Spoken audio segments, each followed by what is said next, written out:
The College Basketball Experience Preview and Picks episode for Saturday, December 14th on the Sports Gambling Podcast Network is brought to you by Underdog Fantasy. Sign up, and when you do, sign up with the promo code TCESGPN. You get a 50% deposit bonus up to $1,000. We're also brought to you by Rebet. Rebet's a brand new sports book available in 45 different states. Download Rebet in the App Store. Use the promo code SGPN for a 100% deposit match up to $100. And last but not least, we're brought to you by Rhythm. Start crushing college hoops and college football with Rhythm. Get your free 7-day trial period today by going to sportsgamblingpodcast.com/rhythm. That's RITHMM. That's sportsgamblingpodcast.com/rhythm. And remember, as always, folks, to let it ride. This is Martin Cleese, and you're listening to SGPN. Let it ride.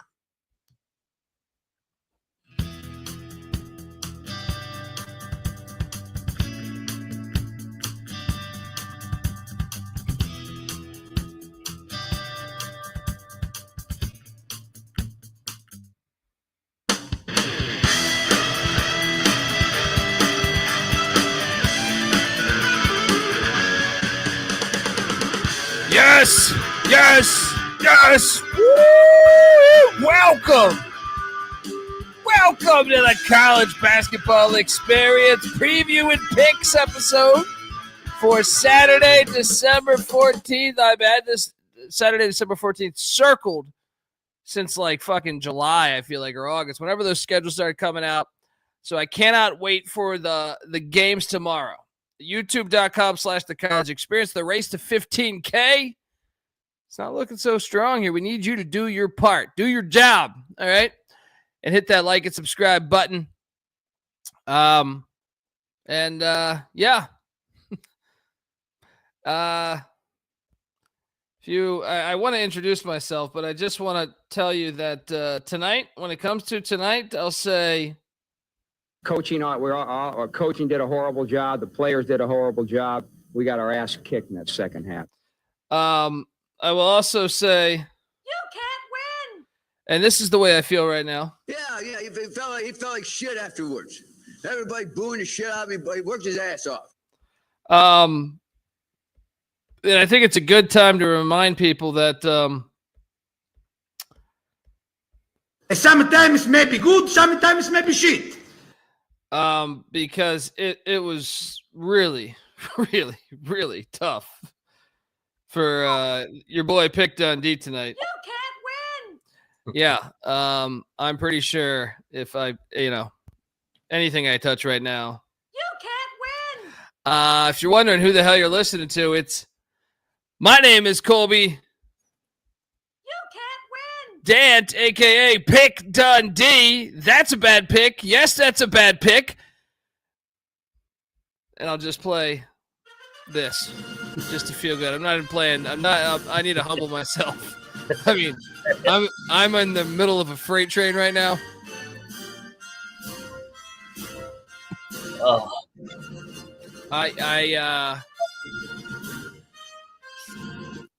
This is the worst night. Look, I know I had a loser a week ago. But this one was the worst. This one was the absolute worst. And I'll talk all about it.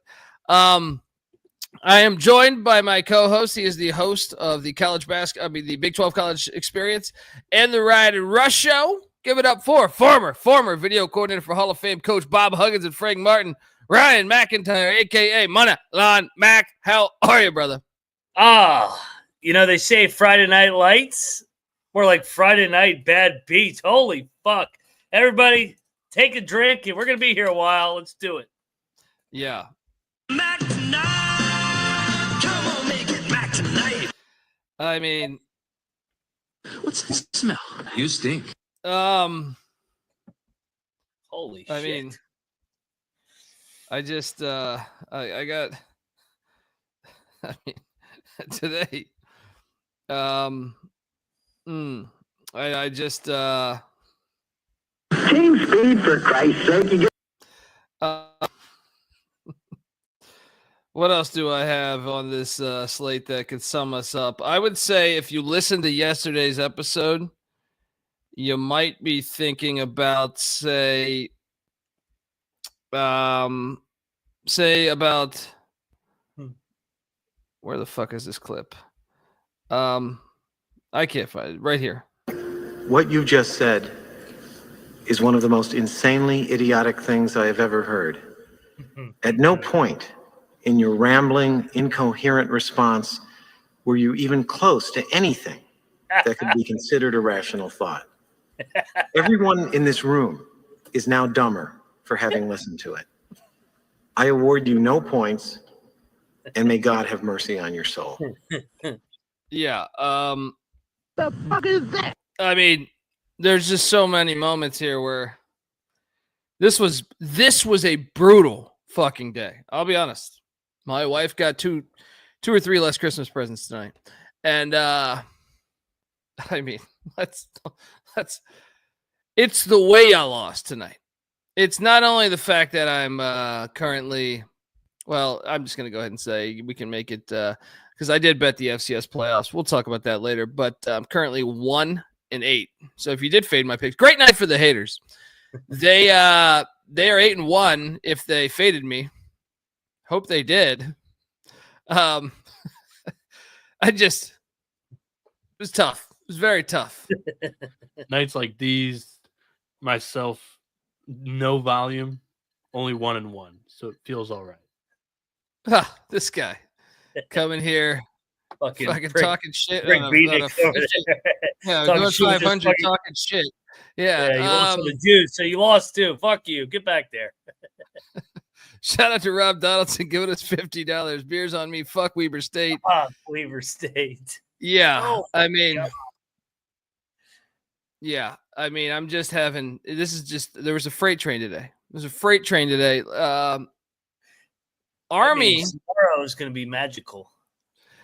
I hope so, because I've had it circled for like. I remember on a spreadsheet I looked at this schedule back on August 1st, and I was like, oh, I can't wait to get to December 14th. But now here it is, December 13th, and I'm like, I shouldn't pick my nose tonight. You know what I mean? I shouldn't I shouldn't pick anything. It was a look ahead spot tonight. It was the way I lost on these two. Like I said, I'd rather. You remember that? Was it Coppin State? No, it was Canisius, Maryland. One of those nights, I had a losing night, but I was losing every game by 70. When that happens, I'm okay. This was fucking pain. This is like getting waterboarded in Guantanamo Bay or something. This is like so let's open up with Army George Washington here. Dude, this should have first for the half. I'm sitting there like they're gonna either be tied up or with the lead. Yep. No, Army manages to give up 2 threes in the final 30 seconds of the half, which is almost hard to do because you could dribble out the clock. But of course they did. So they're down 6 at the half. But then I still think all the way to about the 2-minute mark, I think we're good for the cover. No. George Washington, the Colonials, 75, Army 60. Ate a big old bag of shit there. I know you did too. Your thoughts on this one? Yeah, they should have covered. I mean, they led. I don't know if they led for more than half the game, but they led for. I mean, it was back and forth. It felt like a 5-point game the entire way. And then shout out to GW for making a nice 3 at the end to stick it to us. Oh, that yeah. was ridiculous. It was ridiculous the way that they covered that game too. It was like, really? Oh man. Yeah, that was shitty. Yeah. But that was actually like one of the easier ones of the night. I took Merrimack in a lock battle. They had a 15-point lead. You can't win. Of course, they only won by 3, laying 5, 4.5. Perfect. You can't win.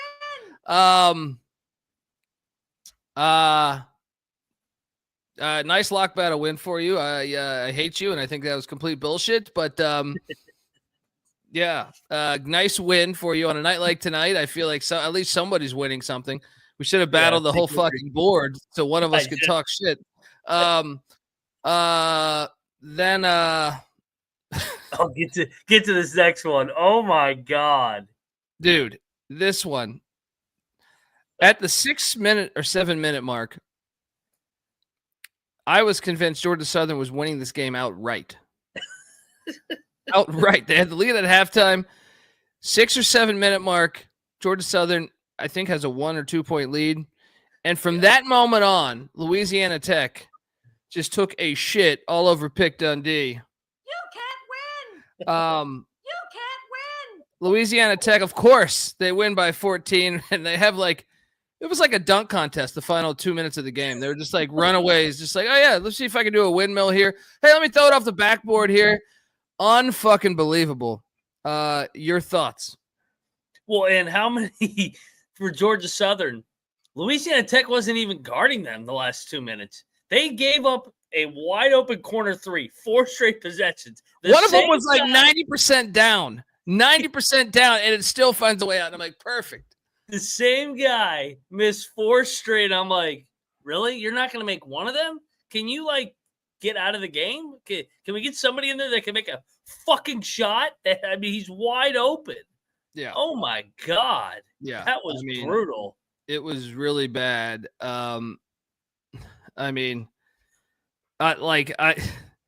This one should have hit 1,000 out of 1,000 times. I can't get over this. At this point, I knew.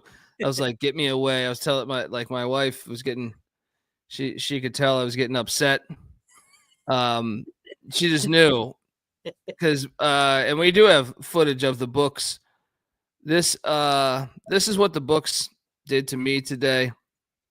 It's loading up, but the books did this to me today. Here we go. I am the football player. This is the books looking like I want to be done like a young Don Johnson. This is me, right? And I'm just taking it right everywhere. That's me.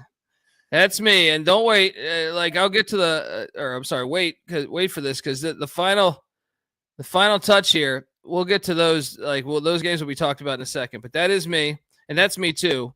Yeah. I mean, I'll tell you, you're right. The alley-oops was such a dick punch. I'm like, can somebody foul them? They're mocking you out there. That was embarrassing, Georgia Southern. Those last 2 minutes, dude. It's like, you guys just want to run back on defense, or you just in for I understand you're going to lose the game now, but now you're just letting them just pour it on. They did not run. They did not even cross half court. It was like, what? Where are these guys? Goddamn dunk contest, the final 2 minutes. Oh my God. Everybody go watch those last 2 minutes. They blindfolded one of the guys. He fucking went out and jumped over a chair. One play, they only had 4 players on the court. I was like, wow, they're actually really trying not to cover. Don't worry. My night got much worse because Omaha, we were getting a strong number with Omaha, but of course they fucking pussies. They don't cover against Northern Iowa. Northern Iowa wins by 20. You not cover 15.5 against Northern Iowa. My God. It's a bunch of freaking staples out there. Yeah. I did hit on Nebraska against Indiana, being it that a lot of people in the chat talk shit about Indiana. Yep. Yeah. So at least we hit on Matt for pointing this out, that Sean and Noah Weiner have not shown up to the chat today yet. Yeah. They should. We should have got. They should and shit on me the whole time. We should have got the rest of their picks because we should have just went the opposite way. Indiana never had a shit. They might have been within striking distance, but they made a couple jump shots in the first half. I never thought Nebraska was going to lose that game. Yeah, I never did either, but I did based on me losing every other game.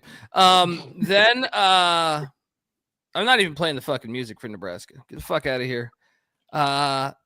Hey, favorite play of the day. Some people only. That's true. Some people only tailed the favorite play of the day, or shout out to the crowd that only fades the triple locks. You fucking lost with us tonight because all you did was take Indiana and you ate shit with us all There night. you go. There you go. Bitches. Well, no, fuck me tonight because UTSA. Weren't the Tommies a triple act too? So they went 1-1. fucking Toms. Don't. We're getting to that. I fuck them right now. Well, how about this? How about this one? 13-point lead by UTSA or 14-point lead by UTSA. Of course, they only win by 4. It was the way we lost tonight that was so painful because I feel like the right side lost majority of the games. Like I said, I'd rather lose a game by 80. I'd rather lose a game by 90. Like it just UTSA being up big kind of a good amount of the game, or at least being in control of the game. And then North Dakota getting a 4-point loss. Dude, when we had all that shenanigans happen, it went from 13 to 7. And I'm like, all right, they're going to miss a 3. They're going to foul. We're going to win by 9. Get out of here. In the backup center for North Dakota, fucking doesn't even see the basket, and he banks in a 3 from 35 feet. I'm like, oh my God, what kind of night is this right now? That was ridiculous. Sometimes maybe good, sometimes maybe shit. Oh my God, the backup center banked in a 3 to cover against us. Holy shit. Dude. Everyone should stay away from me.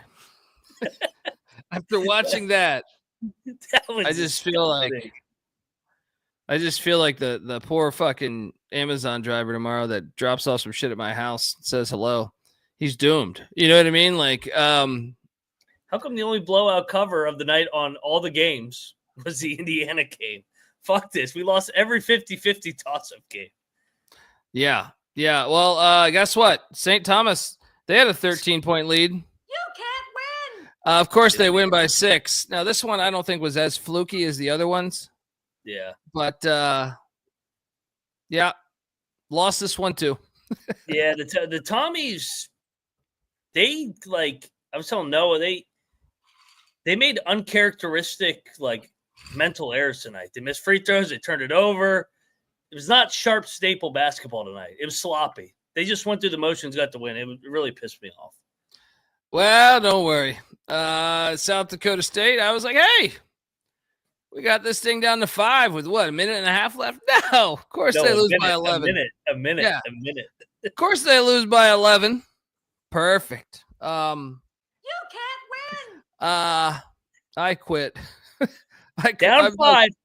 Down 5. All you got to do is get a stop, and then we're going to get the ball back. Maybe we even have a shot to get back in the game. Fucking Colorado guy throws up a Hail Mary, sweeps him under, foul, 3-point play, 4-point play. Colorado covers. I'm like, wow. Yep. Wow. Yep. And then Weber State.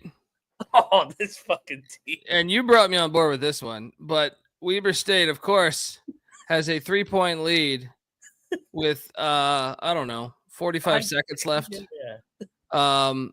45 seconds left, 3-point lead. Looking like they're in a good spot to get fouled. We're laying 3.5. Of course, Utah Tech misses, but of course, Weber State does not box out. Utah Tech actually ends up tying the game magically. And then Weber wins at the buzzer. And for Weber State laying 3.5. You can't win. Dude. I mean, The fuck is that? I mean, this one. Oh my! It was a horrible night. It was the way we lost, dude. This was 10,000 paper cuts. You know what I mean? Like this was just like, oh my God, get the fuck out of here. Which loss do you think was the most deserving? Tommy's? Probably the Tommies. Yeah, the Tommies did. Well, they did have a double-digit lead. Yeah, I mean, like almost every game that I lost. Hear me out here. Well, Army G-Dub was not a double-digit lead. I think Army might have had like a 5 or 6 point lead, but Boston Merrimack, Georgia Southern La Tech, UTSA, St. Thomas Western Michigan, all had double-digit leads. And they didn't cover. I mean, but I would love to know the last time that happened. Just in general, I mean, there was only 7 games. That means what? 9. More than half of them? 9. Okay, well, almost 50% of the games. The losing team, ATS, had a double-digit lead. I mean, get the fuck out of here. Get the fuck out of here. It's a horrible night. Absolutely horrible night. But the one to me, if you were telling me which one deserved to lose, I do think it was probably St. Thomas, Western Michigan. If you're convincing me which one deserved to lose, I think that would be the one, because I really feel like Army should have covered against G-Dub. Yeah. I would say the Tommies covered for like maybe a minute or two out of the game. The rest of them, no, they had a 13 fucking point lead, dude. Yeah, I know, like they went up 13, but then it went right back to 11. They briefly covered, and then they never came close again. The other teams covered for a majority of the game, and fucking dude. The other ones were like almost like anomalies. Like, I mean, I would love to know how many times. I feel like if you watched the Georgia Southern Louisiana Tech game and you had to like go pick up your wife or your son or your daughter or take a shit or something, and you left at the 6-minute mark, I think in your mind you're thinking Georgia Southern won the game. Yeah. But they lose by 14. Unbelievable. Nobody gets a game ball. Fuck everybody. Yeah. Just Nebraska, right?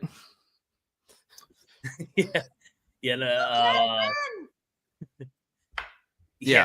Clark makes a good point. Omaha was up double digits early. I forgot about that. That's what I'm saying, dude. Oh, actually, that's 5. 5 of the 9. 5 of the 9 were double-digit leads. Oh, unbelievable. And then, hold on, let me finish this. I know you're not on this one. Idaho in the FCS. No, I followed you. I lost. Oh, my God. Hey, at least we got our dick kicked in. It sounded like you said I had a hoe, not Idaho. The fucking onside kick. It's like for the first 2 drives, I'm like, Idaho looks better. They have the momentum. Surprise onside kick after they score. Right? Of course, it doesn't go 10 yards. From that moment on, all the momentum went to Montana. And right before I can't even make a case for Idaho being better. But I just thought like that play was so gigantic. They're down 52-16 right now. Unfucking believable, dude. Like I was convinced after the first 2 drives. I'm like, if they like, I actually just thought they're going to win outright after the first 2 drives. I'm like, but then they kick an onside kick. Like that place was quiet. It was quiet. And then that onside kick, and then just like a fucking freight train, Montana State just warms up and just destroys the shit out of Idaho. Jesus. What's up, Enoch? I don't know. I again, college basketball slate just didn't really impress me too much. We had the Final Four going on in soccer. I love college sports in general. I'll watch anything NCAA tournament wise. The Final Four was going on. It was an outstanding penalty shootout between a ranked Denver team and an unranked Vermont Cinderella of course team. He's watching Denver. Vermont wins on PKs, and then ranked number 1 overall in tournament, Ohio State goes down to fucking Marshall. Let's go. Wow. That's why he's watching. So he's watching the root on Denver and root against Ohio State. Hate watching Ohio State. They're best soccer team. What sport did you say that was? Soccer. What's that? Yeah, I don't know. But I just like watching NCAA tournaments. So I like watching people compete for championships. So. Let me know when the chess tournament's happening. I'm in. I will root against Ohio State in that too. That's true. Everybody. This guy squeezes in fucking soccer. I only talk about it because of that comment. Yeah. Shout out to Chad G giving us $5 for Bieniek's Tijuana Hooker Fund. What a horrible night, dude. I shit you not. I'm curious because there's 4 minutes left in this game, but I'm trying to do the math in my head. I'm down like $1,000. That's what I'm saying. Like this is making the holidays a little tight. You're gonna be the Grinch. A little tight here. Folks, what to tell you? The college basketball. We got to make a little bit more of that money back for the holidays. Yeah. Add on to some, Bieniek. You got anything else you want me to read? If they kick us $5, is there a local used car dealership in somewhere in Ypsilanti or something? I'll read it right now. Folks, want to tell you the college basketball experience, part of the Sports Gambling Podcast Network. Look, download the SGPN app. It's completely free if you didn't know, and you have access to all of our shitty picks and our shows and our articles. The articles, but Cannabis Capper's actually fire with his articles, and Bieniek did go 1-1 on his picks, so you could get access to going. If you added up all three, you'd be doing pretty horrible tonight. So, but look, it's free wherever you get your apps, and get on over there and lose money with the rest of us. All right. So please, if you can, get the app, and remember, as always, to let it ride and lose your money. It feels good. Folks, we also want to tell you that the college basketball experience is brought to you by Underdog Fantasy. Underdog Pick'em is one of the biggest menus for all the sports. You can win up to 1,000 times the amount of money you enter with Underdog Streaks, especially if you fade Dundee.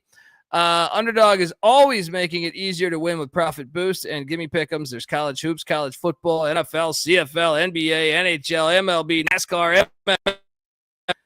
You can now use specials and boost on all flex entries as well, so sign up. And when you do, sign up with the promo code TCE SGPN to claim your special pick plus first-time deposit offer up to $1,000 in bonus cash. And if you follow my picks, you're going to need that $1,000 because that shit's gone. UnderdogFantasy.com, promo code TCE SGPN. We're also brought to you by Rebet. Rebet is a brand new social sports book available in 45 different states. There are plenty of betting opportunities available on Rebet.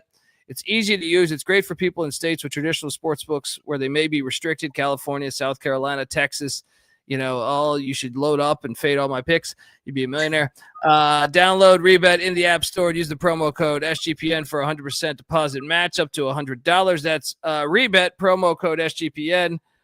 Fade Dundee's picks. I don't know about tomorrow. I'm shell shocked. But get on over there, check out Rebet, and use that promo code SGPN. All right. There's a bunch of those nights you just want to smash your dick in a waffle iron. It's just fucking not a good night. I don't know that I've ever thought about smashing my dick in a waffle iron, but to each their own. To each their own. I bang my head through a wall is a thing that I've done a few times. Shout out to Rob giving me $10 for the Christmas fund. That means my son will get to meet Santa.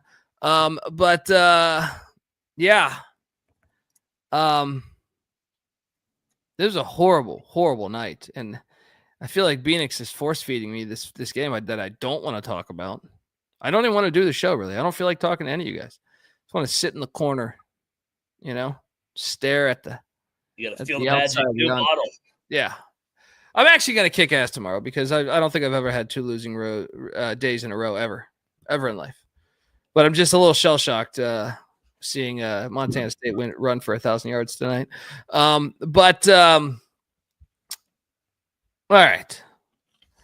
We gotta I gotta do something out of the way. This is a hell of a game at 11 a.m. to start. Holy shit. Yeah, I feel like I got to do something to clean my energy. It's like with me and Steve Alford when we went out to the desert. I don't have those energy rocks. I don't know where they lost them in the move. You need a sauna. There's like 15 appointment television games tomorrow that you have to watch tomorrow. And that's only in basketball. There's FCS. There's all these playoff games in football. Army, Navy too. Yeah, the bowl game.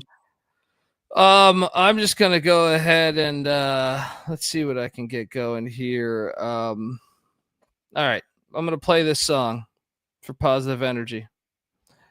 And I don't have my energy rocks. I lost them in the move. Actually, I think I tipped my the movers with the energy rocks there. Here we go.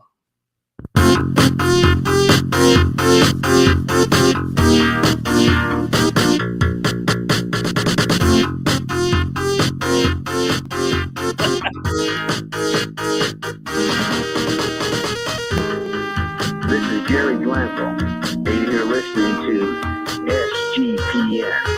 Let it ride, brother.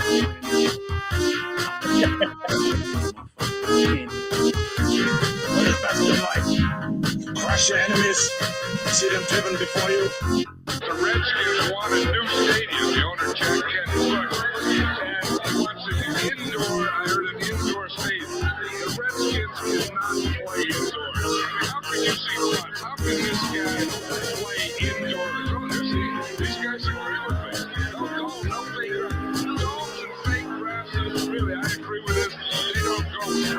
don't come in. This is football.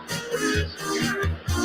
We didn't do as much rain as we needed, though. We were going to get a little rough. I mean, how can Hawks play inside?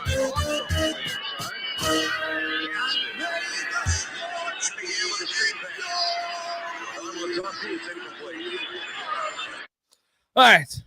We are 100% getting popped after that. For the song or what? Probably. I mean, that's NHL 95. They would have sued us. I'll gladly give them, or NHL 94. I'll give them all the money I have. I mean, there's none of it anyway after tonight. But I mean, they deserve a raise. Okay. All right, Memphis is heading to Clemson. 11 a.m. I'm doing a pregame show at that point, unfortunately. Memphis is catching 6.5 in Sherwood Forest there against Clemson. These Tigers. Battle of the Tigers. It's Eric says, just wrecked my car. Thanks, Colby. Look, yeah, hopefully you're insured. You probably make more money than any of us tonight. But I'm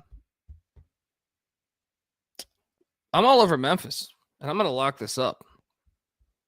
All right. Clemson has South Carolina on deck. That's what you got to like. They got that old Palmetto Bowl, and you saw what South Carolina did to them in football. So, Memphis Tigers. Penny Hardaway, I need a fucking penny or 1,000. Help me out there. What are you doing here? Let's get a little lunch. Or no, this isn't even lunch. This is a brunch lock battle. I think this is a trap. I think everybody wants to take Memphis, getting 2 possessions. Clemson's really good at home. Lay it. They win by double digits. Revenge from last year. Clemson all day. We got a battle. Dundee, Memphis, Mac, Clemson. Someone's got to win. Bieniek, you battle on me this on game? all these games, by the way. No, I'm not really on it. I would side with Clemson here, but I am a little bit nervous after Memphis losing a rivalry game coming in. Big game here. That's why I don't think Colby's necessarily wrong with his angle either. Surprised you didn't give out a total. Yeah.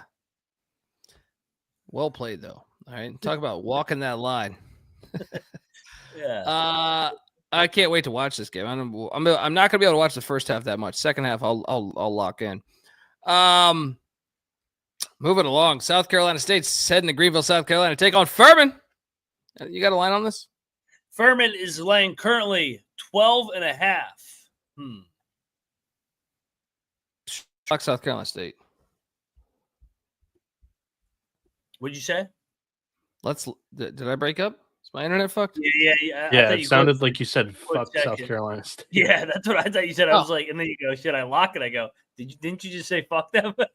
I was saying, should we lock South Carolina State? What the hell's happening? My internet's going to go out now. Christmas tree's going to start going. Let's talk it up, man. Eric Martin's doing a good job there, and Furman 9-1, kind of feeling themselves, I think, here. And I mean, we've seen South Carolina State get up in these spots. I mean, at Xavier, they almost won that game outright. They had the big win against Princeton the other night. I think South Carolina State loses by double digits. I think they're live in this game. Let's go. Bulldogs. Double lock. I'm starting off with just heat. I'm betting everything. If I'm going down in flames, baby. All right? Next up, Texas A&M is heading to Indianapolis. No, it's not in West Lafayette. It's this is on CBS. It's at the field house, whatever the fuck they call it these days. I always forget. Let's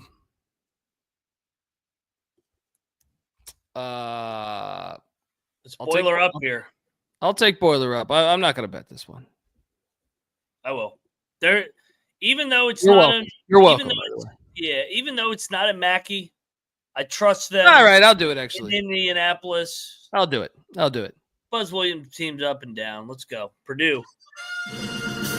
All over Purdue now. I was thinking about this. The crowd is going to be all Purdue. Yeah. Buzz Remember just had a last big win against Texas Tech, too. Do you remember last year when they played Arizona there? Arizona was undefeated, and then they went to Indianapolis, and that place was on fire. I mean, it was all Purdue fans. It'll be all Purdue fans again. Yeah. Yeah. Next up. Oh, God. Don't do You know, when you're having a down night, there's only one thing that can bring you out of the muck. Don't do it. All right. Dude, Brian, hold on. Let me talk to Brian real quick. He says, Dundee, you cunt. I've been trying to get your attention.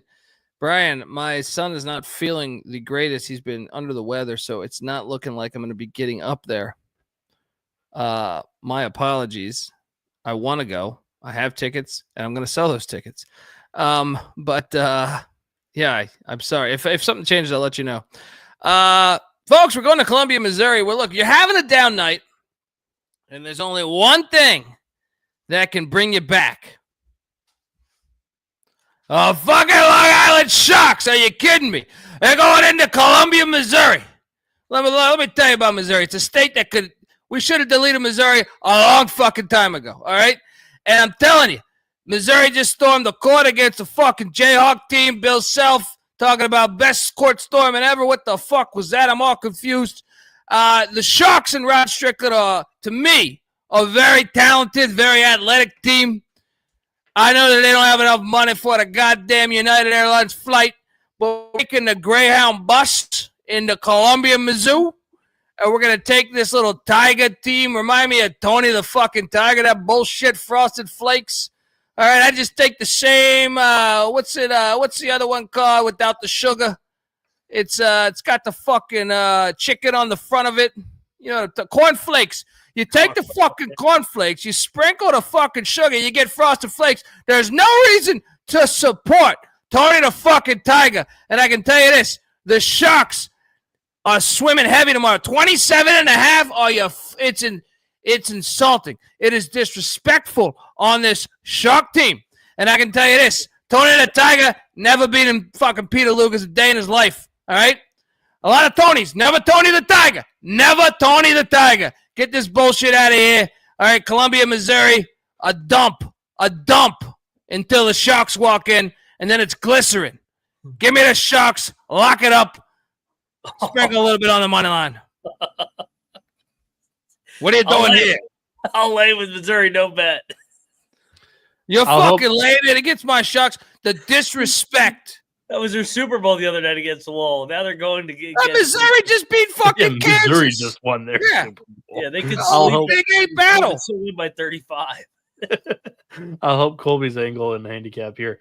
Long Island is 2-0 ATS against Columbia teams the last 2 years. Last year, this year, they covered against Columbia. Now they go into Columbia. They should be able to cover, right? Yeah, goddamn right. And I can tell you, my wife, she's Colombian. We're all gonna do this. This is a lot of money to be made. A lot of money to be made.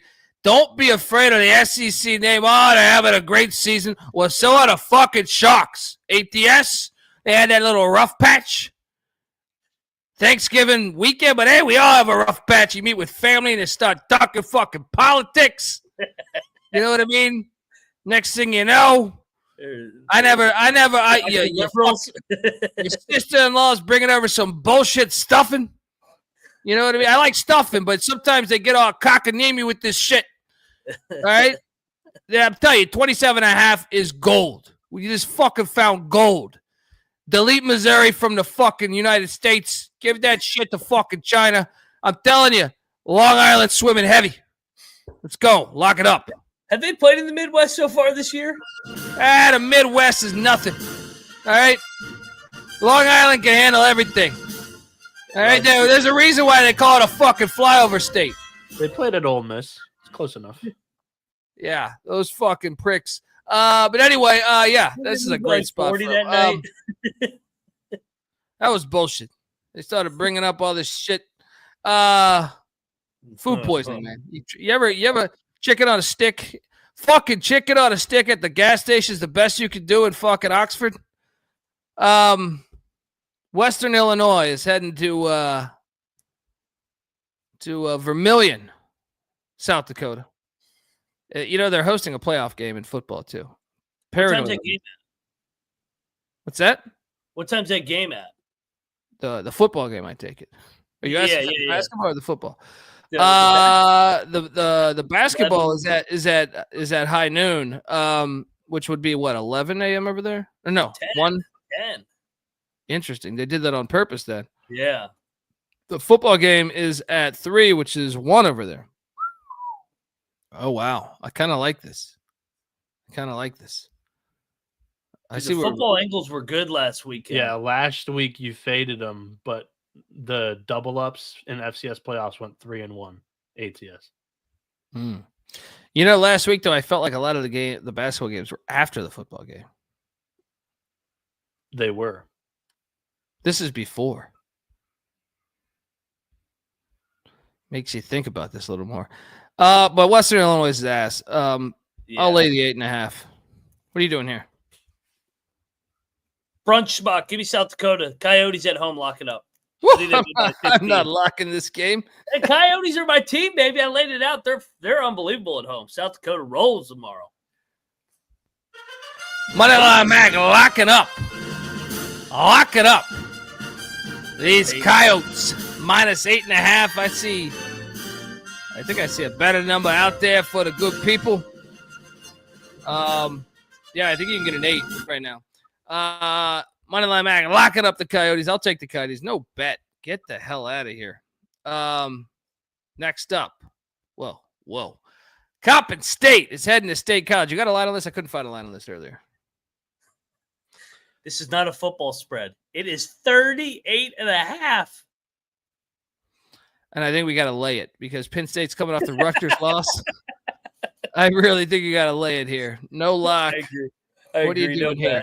I this time of year, I don't like locking up the big numbers just because the students really aren't into it at this time of year. I think Penn State will cover by like 2 or 3 points. I think they win by 40, but I'm not betting it. I don't know if Coppin State's getting to 40. Yeah, it could be. I mean, it could be a 80-40 game. That could be the score very well. 80-34. Yeah. Give me Penn State. It's so fucking bad. Oh. No bet. 363rd out of 364 on Ken Palm. I didn't need Ken Palm to tell me how fucking bad that team is. I got 2 eyeballs. Stony Brook, the Seawolves are heading to Lawrenceville, New Jersey. Take on the fucking moving company here. Riders laying 8.5. What? I mean, I said this the last time Stony Brook was a dog, though. To refresh your memory, Air Force was laying like 6, I think it was. And I didn't bet the game because you talked me off it. Credit to you. But I said 6 for Air Force. We should lock up Stony Brook. They lost by 8, of course. But it was the game before that where I actually went in on the loss. I believe – oh, no, we actually might have battled. I don't remember. Yeah, I think we battled. I think it was on the right side of that one with Norfolk State. Maybe it was the Brown game. I don't remember. All I know is I've lost a lot of money on Stony Brook this year. So, of course, I'll take them right here. Give me the 8.5. You could talk me into a lock. They have not covered in 5 games, but they've had a week off. Gino Ford's going to get them right here. What's that? What's that money line? Plus 275. I think this is worth a sprinkle. Riders like 8.5. They don't even lay that against College. I'm with you. This is how we get back on top. Spring on the money line on the Seawolves against this bullshit rider moving company. All right? Come on, Seawolves. All right. Next up, we're jumping over to Toledo is heading in to Youngstown, Ohio to take on Phoenix Flightless Birds, the Penguins. Youngstown State's laying 2.5. What? Stink. Toledo did get drilled at a Horizon League team 2 weeks ago. I don't give a fuck. Youngstown State, who the fuck are they to be laying? I like Toledo. I like Toledo. The Ice House gets lit sometimes. Yeah. It does, but I think Toledo's a better program. And Youngstown coming in, win their new head coach under Faulkner, wins his first 2 league games. Toledo, on the other hand, rare time where they kind of have gotten drilled lately. I think they get up for this one. Toledo wins outright. I'll lock this. Let's go. Let's go, Rockets. I'm not locking this one. Not Right. locking this one. No, But it's Moneyline Mac blast it off with the Rockets. Let's go. Choom.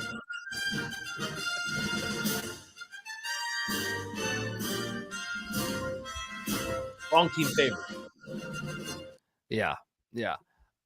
Next up, let's jump on over to the likes of Wichita State heading into Chicago to take on these Blue Demons. DePaul laying 2.5. Let's lock DePaul. They're winning this one. They should have won the other night. They should have won. They get this one. I'm co-signing you. I've actually liked, even though DePaul lost the other night, the only worry is that they are off the overtime game, but I think that they have enough shot makers at home to get this done. This line has flipped through 0, so let's go DePaul. Double lock on the Blue Demons. Let's make some cash in Chicago. Cannabis Capper, you going to this fucking game or what? All right.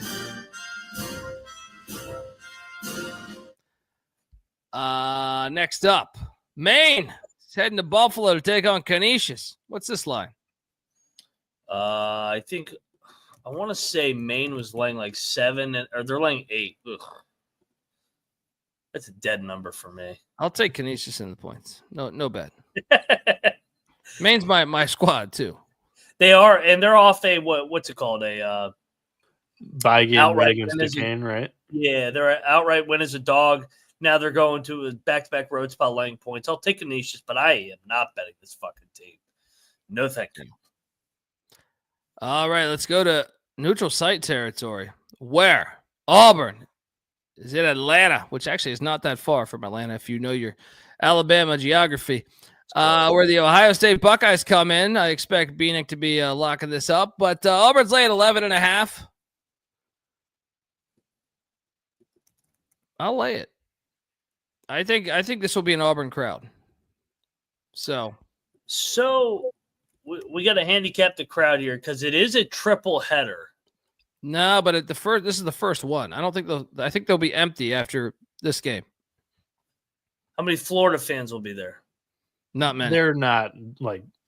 Yeah, this isn't Auburn's. What 45 minutes from Atlanta? Florida hates Ohio State just as much. Well, Ohio State beat them in the national championship. Listen to this. George is in it too. It's a triple header, and George is in it. Yeah, but do they care that much about basketball? Yeah. And Georgia? No, I'm just saying from a regionality standpoint. Yeah. Florida hates Ohio State just as much as Auburn, I bet. Shout out to Michael giving us $20 saying, listen every morning after work. Only day off is Saturday. Casino for all these games. This is for Noah's lock in Vegas or luck in Vegas. Go Q's, he says. Q's got a big game. We'll talk about that in a bit. Yes, sir. I'm going to lay it with Auburn because I think this is going to be an Auburn crowd. Mac? I think it opened at 8.5, steamed up to 11.5. I'm going to lock Auburn. I think they're baiting you still to take Ohio State, and I just think Auburn's going to win by 20. Bieniek? Give me Auburn by 20. Yep, I'm locking Auburn too. I think this is going to be. I think it's going to be a jungle East. And you look at Ohio State when they've taken steps up in competition. I don't even know if Maryland's that much better than them, but they got rocked in a road game there. They got rocked in a Texas A&M road game. Now they're playing basically another virtual road game, in my opinion. I'm going to lock up Auburn. So I think it's inevitable. No, I'll join you. You guys talk me into it. I just feel like, what is that time distance from Auburn, Alabama? Like an hour, probably. That's what I'm saying. I think. It's 90 minutes. Yeah. Triple lock on the Auburn Tigers. Let's go, Ryan. It's public, yes, but it's still early, and the line has moved with all of the money, and the public's not playing this at 11 at night. They'll play it like an hour before tip. That's always how I've viewed public money in college basketball. They probably will be public, though, because they do have 100%. But the fact that the line is moving tells you that it's still probably the right side. Let's continue on this journey because Lamar is heading to Lafayette. We got a line on this one? Louisiana is laying 2.5. Let's lock Louisiana, dude. I like it. Hey, we said we were going to buy low on them, and I think we buy low on them again here. Get this Lamar shit out of here. They start 2-0 in league play. I mean, they're playing out of their minds. They are going to get drilled here. Let's go. Lay the 2.5 with the Raging Cajuns. Double lock.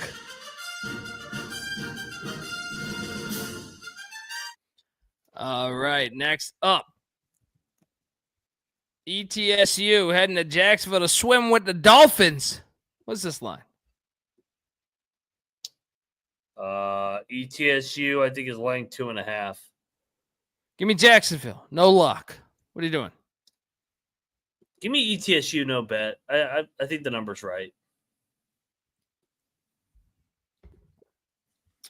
South Carolina Upstate's heading to Columbia, South Carolina. What is this line at? It's got to be big. The right? Gamecocks are laying 25. Ooh.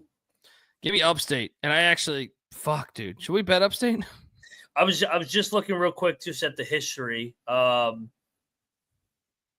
mean, last year, yeah, the Gamecocks did win by 29, but that was their best team in a while. Usually it's been like a 15 to 20 point game. With the Clemson look ahead, I do think we should take Upstate. Yes. Let's go. Upstate. Lock up Upstate. Let's go. Next up, we're staying in Atlanta where the Clits are coming in, catching 1.5. Wrong team favorite. Give me the Clits, no lock, because I do think this game will be tight. What are you doing here? I took Charlotte too. No bet. Next up, Murray State, Bowling Green, Kentucky. From Murray, Kentucky to Bowling Green. What's that distance? Someone let me know in the chat. This one, probably about 2.5 hours. Murray, I want to say Murray's more in the western part of the state. Well, the Tops are laying 3.5. Isn't Western Kentucky more in the western part of the state too? Probably. I forget that fucking because I want to say it's like a triangle, like with Western Kentucky, Austin P, and Murray. Like it's a triangle. I'm sorry, but that was just so funny. Yeah, I think I forget. Tops of the play, and I actually think I could be talking to a lock with the Tops. I'm betting the Tops. Yeah, this is a home team series. Yeah, great home court. If it was at Murray, I don't think Murray's that great this year. So let's go. I'm actually going to look this up now, just because I did live there. They both are an hour and a half away from Austin P. I do know that. Bowling Green, I do believe, is in the northern part of Kentucky. It's weird. Yeah, it's right next to Cincinnati. Yes. Right next to Cincinnati. I was right, you fucking jackass. It's just you're like, I am actually totally right. Murray is completely in the western part. So fuck you. I was right. I'm just get back there. Get back there. More western Kentucky. Western. Eject. Folks, I want to tell you that the college basketball experience is brought to you by MyBookie.ag. I've been running on SGPN for years. Check out their new and improved website. It's great on mobile. Plus, there's props for every game, and the live dealer casino is always a blast. There's early cash-out options as well, which are brand new to MyBookie. You should check that out. Head over to MyBookie.ag, promo code SGPN for 100% deposit match up to $1,000. Plus, they're going to give you a little $10 casino chip just to get your beak wet. Navy points tomorrow. Let's go. That's MyBookie.ag, promo code SGPN. Also like the under. We're also brought to you by Rhythm. SGPN's proud partner, Rhythm, is the #1 AI-powered sports betting platform, and it helps provide bettors of all levels the ability to build custom predictive betting models in seconds to get predictions for betting on money lines, spreads, totals, props, all that good stuff. You can copy one of the top-performing models from the leaderboard. You can probably sit back, kick back, talk. You'll probably make money. Or you can build your own model. That's what I like to do, and then have it adjust around what I like. You can now track the props in the Rhythm app. They got college hoops. They got college football. They got NFL. They got NBA. They got everything over at Rhythm. So please get on over there. Claim your free 7-day trial period today. SportsGamblingPodcast.com/rhythm. That's RITHMM. That's SportsGamblingPodcast.com/rhythm. All right. I'm very excited. Tomorrow's slate is awesome. Mm-hmm. Like, I love that Murray Western Kentucky game because you have two really good historic basketball programs. Should have been tonight. I agree. I mean, not only tonight, the past 3 days. Yeah. Should have been on ESPN2 tonight or something. ESPNU. Yeah. But next up is another one that just High Point and App State in Boone. What is this line? Actually, no, I see it right now. High Point's laying 5.5.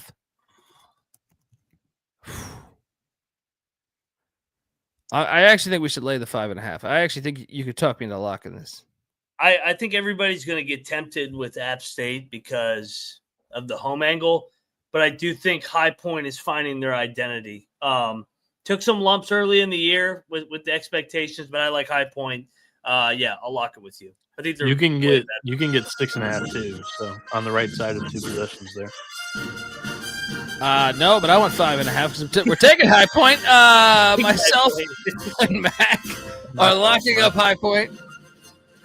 Eject again. Fucking guy over here. I thought he was fucking with us. I go, what do you want me to fucking just lay plus 100 or something? What do you? I was looking for the line for you guys rather than listening to you guys. Yeah, Noah Bieniek. Well, I know they bring the in cold, but they're counting down 7-6-5. Make sure you check out that shitty newsletter, everybody.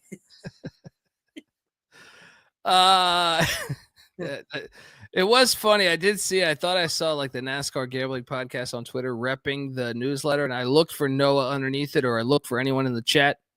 Turns out, I guess none of these people in the chat are NASCAR fans because it was just a golden opportunity to throw that in there. But yeah. Anyway, NASCAR and basketball, unless you're fucking Brad Daugherty, they don't go together. Anyway, look, another banger to me. I love regionality. This is an awesome game, dude. This is an awesome game.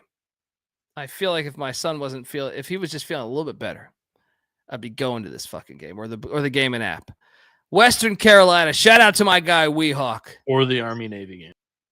Well, no, I could do both. I could do that on the fucking way. Right? Actually, wait a second. No, Army Navy. This is tipping it too. I was gonna say, what could I pull off though? I could pull off like Longwood, right, on the way. What could I do on the way to Maryland? Not much.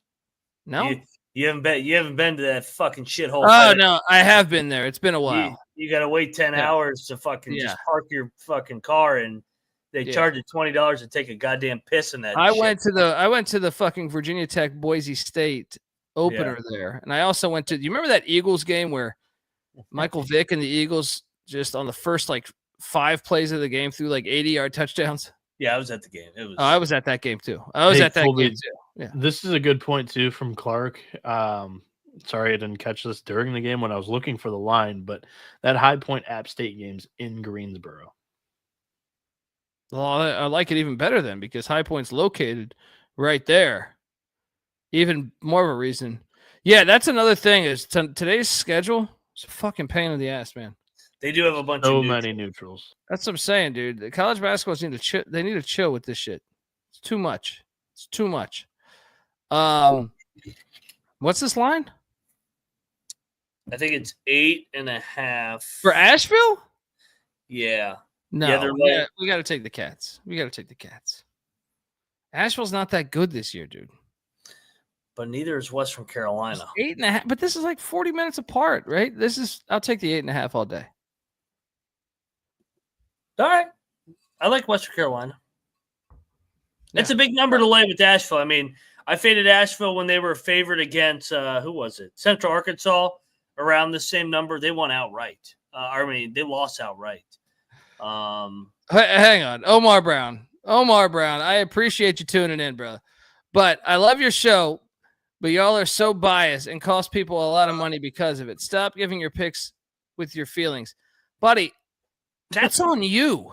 That's on them. You know what I mean? Like, I take East Carolina every time. If East Carolina football played Oregon, I would take East Carolina. That's on you. Except for the one time you locked George Mason and then East Carolina. Well, George Mason is near and dear to my heart too. But I mean, come on, dude. Come on. If you're asking us, if you're asking us to be the responsible party, I gotta say, fuck off, dude. You know what I mean? Like, and I'm grateful for you tuning in, but come on, man. All right. Plus, it's an entertainment show too. That's, I mean, what are we doing here? What are we doing here? Am I supposed to be worried that we're costing people money? What am I going to be? What am I going to be like the fucking healthcare CEO getting fucking sniped outside of my my local fucking Denny's?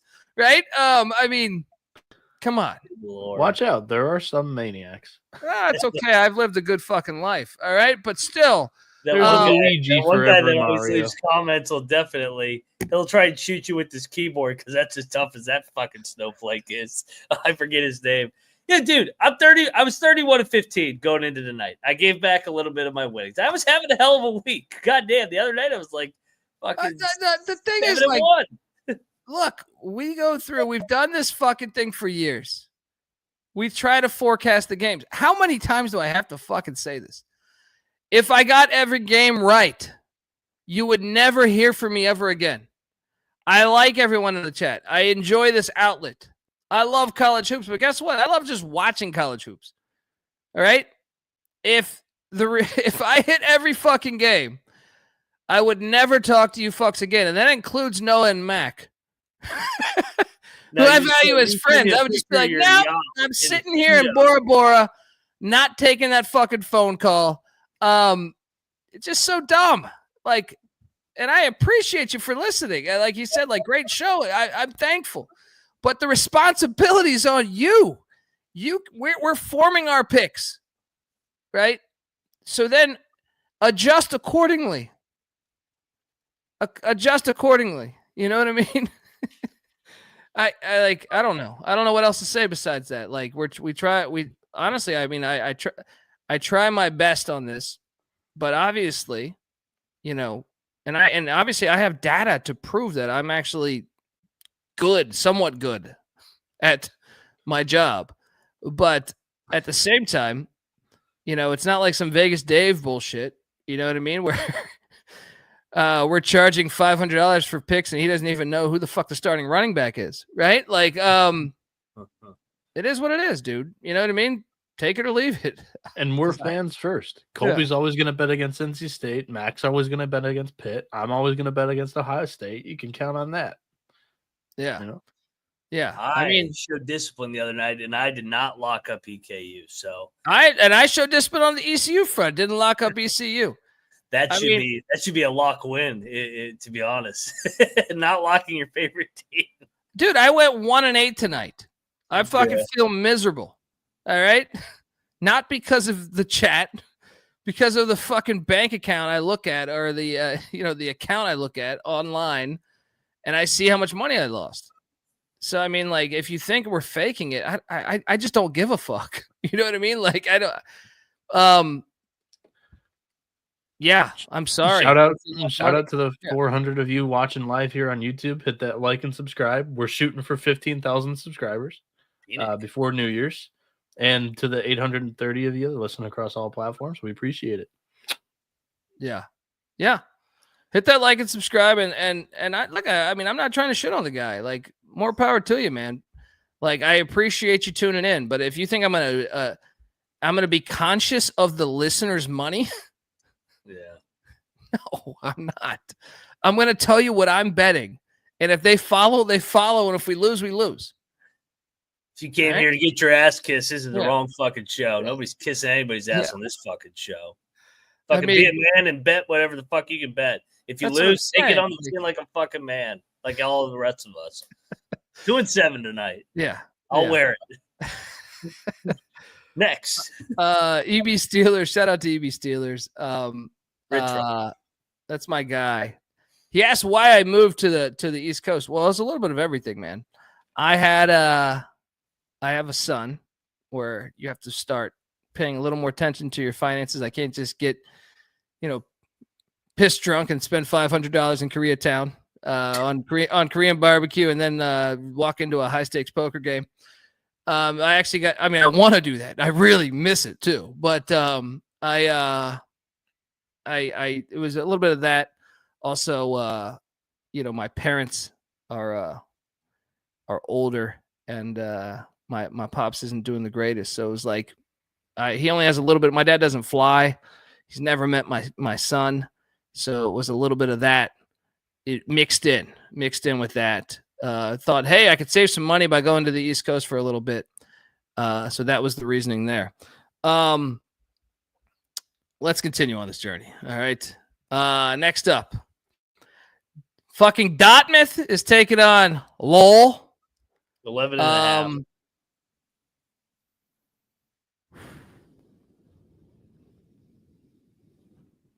Dude, that's way too big of a number. We gotta bet.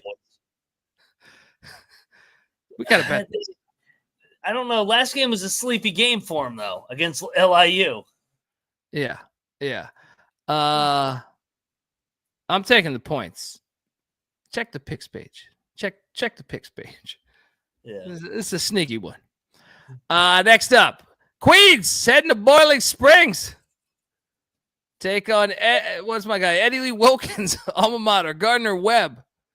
Eddie Lee Wilkes, I think it is. Anybody remembers who Eddie Lee Wilkes is? If anyone in the chat, and be honest, be fucking honest. If anybody knows who Eddie Lee Wilkes is and remembers him in the NBA or the in college there at Gardner Webb, I will personally send you an SGPN gift card where you can buy whatever the fuck you want, a hat, whatever. No, Phoenix star. Colby, Joseph Bevan is telling you to fix your voicemail because he called 1-800-PICK-DUNDEE and it told him to bet the pussy pack. So there might be some lies. Must have. There's a lot of people faking. You must have done 188 pick Dundee. But not true. What's this line? Bet them tomorrow. Gardner Webb is laying 5.5. Give me Queens. Give me the points. Close game. I'll take Queens as well. It's like 30 minutes away? Yeah, close game. Does anyone out there remember Eddie Lee Wilkes? I don't think it's Wilkins. I think it's Wilkes, if memory serves me correct. Yes, Paul Bucher. Is it Wilkins? Because I thought Gerald Wilkins was on that team too, and that's what made it so tough. The Knicks team with Patino in the 80s had Gerald Wilkins, and I thought it was Eddie Lee Wilkes because I remember being confused as a child watching them. Is it Eddie Lee? Hold on, I gotta check this myself. So there was multiple Wilkins on the team. It's been a minute, and my computer says it's been a minute Capper too. saying it's 100% Wilkins. It is Wilkins. Okay. Yeah, look at that right there. This dude played fucking everywhere. When's the last time you caught a game of the Savannah Spirits? I mean, multiple stints with the Knicks and the Sixers. Does anyone remember this guy? Be honest. I remember him. We are too far off the path. No, because I'm trying to send out a gift card. We're trying to thank our people. If anyone actually remembers him. You got to be honest, though. Circle of Trust. Paul Bucher, hit me up at the Colby D on Twitter. I'm sending you shit. All right? I promise you it's not spam. All right? But I did have a horrible night, so, I mean, I might ask you. I might ask you to Venmo me $300. But no, hit me up, dude. Steve Stevenson said he smoked pot with Eddie Lee Wilkins. I can believe that story, too. Anyway, let's I'm on Queens here. Let's go. Next up, Central's heading to Farmville, Virginia. This is the one I thought I could hit on the way to the Army-Navy game had my son been healthy. Turns out I was full of shit on everything. What's this line? Shocker. Longwood. The Longwood Lancers are laying 8.5. Dude, I've been burned a lot by Central this year, man. I'll lay with Longwood. Dude, I mean, how many goddamn road games has Central played? Oh, they had the random home game. Lavelle Moten is I'm a huge fan. I actually believe he's a great basketball coach. I think he should be qualified for a better gig. But I've lost a lot of money. I got to lay it with Longwood. Longwood, Fringe Lock, check the picks page. Lay that wood. Sorry, You hear that, Bieniek? Texas State in Boca Raton. Take it on FAU. Oh, yeah. Dude, this is too many points. No. Too many points. I don't think FAU is that good. Give me the 8.5 at Texas State. What are you doing here? I'm locking FAU down there in the old folks' home, baby. Texas State overvalued right now. FAU smash spot in Boca Raton. Let's go. You're crazy. Get this You're Texas fucking- State you're shit fucking out of here. crazy. Winners of 5 in a row. Yeah. Gotta get smacked around. FAU laying the 8.5. Let's go.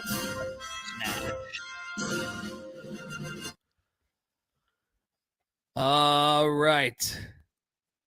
Oh, very golden Knights. Whoa, this slide is gold.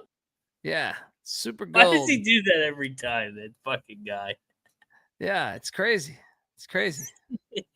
He's such a smart ass. Tulsa's. I think I put this line wrong. UCF's laying 12.5. Tulsa's catching 12.5, but I think I read this as in I'm gonna bet. No, I'm not gonna bet Tulsa. I'm gonna lay the 12.5 with UCF. Tulsa's fucking horrible this year. All right, Lou Holtz. You're like, I was trying to convince myself that I got this line wrong because I was going to buy Tulsa. And then I thought, wait a second. No, I watched Tulsa against Oral Roberts. I will never bet on that team. UCF's the play. I have UCF laying it too, but do they have a look ahead just out of curiosity? We're getting closer to the Big 12. No, they don't. It's Jacksonville. No, Jacksonville. This is a neutral site, everybody. This is not the bounce house. Sunrise. Yeah, who gives a fuck? What is Tulsa doing there? Why play neutral if you're Tulsa? So stupid. Fucking dumb fucks. Jack fucks, whatever the fuck. fuck. College basketball is going too far with this shit. A bunch of kids from Tulsa going down to Miami's a hell of a trip. They do that every year. South Florida's in their conference. What are you talking about? Oh, buddy, here we go. South Florida's Tampa. FAU's in their conference. Other side of the state. Boca Raton's in their conference. Okay, Boca down there. But I was talking Miami. This game is not at a neutral site. Fucking pussy. This game is college basketball. Buddy. I'll put it like this. There's like 3 games that I circle every year. Preseason, like regular season games. Duke, Carolina, I always mark both of those games. I put it on my fucking calendar. I put Louisville and Kentucky on my calendar. And I put Xavier, Cincinnati on my calendar. I used to put Georgetown, Syracuse, but it's like the whole world just hit delete on that rivalry. It's unfortunate because I used to really care about that rivalry. But Xavier, Cincinnati, to me, is college basketball at its finest. It's like it's how you know the real ones, because like everyone knows Duke, Carolina. I said this on the other show the other night. It's like the Egg Bowl, like or the Backyard Brawl, like or the Holy War between Utah and BYU. I can go into a fucking bar anywhere in the country, and everyone can say they're a college football fan. But then if they from my travels, I've noticed like they're not really a college football fan unless they know the fucking Egg Bowl. You know what I mean? That's how you know you're okay. They passed the test, right? Same can be said for the Skyline Chili Battle here, the Crosstown Classic. This game, I have so many fond memories of so many brawls and the hatred. This is the dildo game. You know what I mean? This is Who made that comment? Oh, it's fucking great. This is the dildo game. Imagine that you hate these teams. Their animosity is so high that you're coaching and you get hit with a fucking dildo. This is everything that's great. I needs to get back to that level. The past couple of years to me it's still been fun, but it's lacked a little bit of the animosity to me. Maybe because both teams weren't on that level. But I've been watching this. No offense to Cincy. Yeah, but Xavier, even one of the like when they had Travis Lexington Steele, they didn't have it really going either. This stat is what I had bookmarked here too. Wes Miller 0-5 in this rivalry. Yeah, this game he needs it bad. I think they're due. They're the better team this year, in my opinion.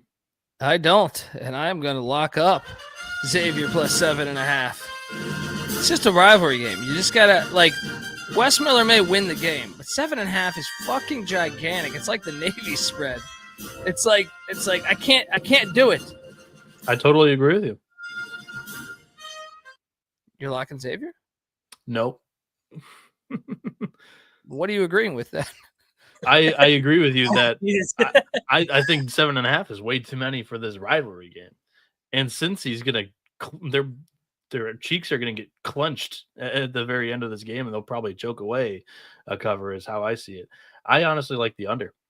I'm gonna take you to another lock on a total in a rivalry game. Here he goes. His statements. I thought he was coming in hot with the Cincy pick. I was like, wait a minute. So Xavier's faced the 333rd ranked non-conference schedule, just a bunch of cupcakes. And they've been running around scoring a shitload of points against teams that are not that very good, in my opinion. Against Michigan, only 53 points. Against TCU, 72. I'm literally only asking for about 65 to 70 points here. And Cincinnati being the home team, and I think the better team here, they play in a very slow tempo, 281st in the country. I think this is going to be more of a slower, muck it up type game from the Bearcats style. And under 144.5. Interesting. God damn it.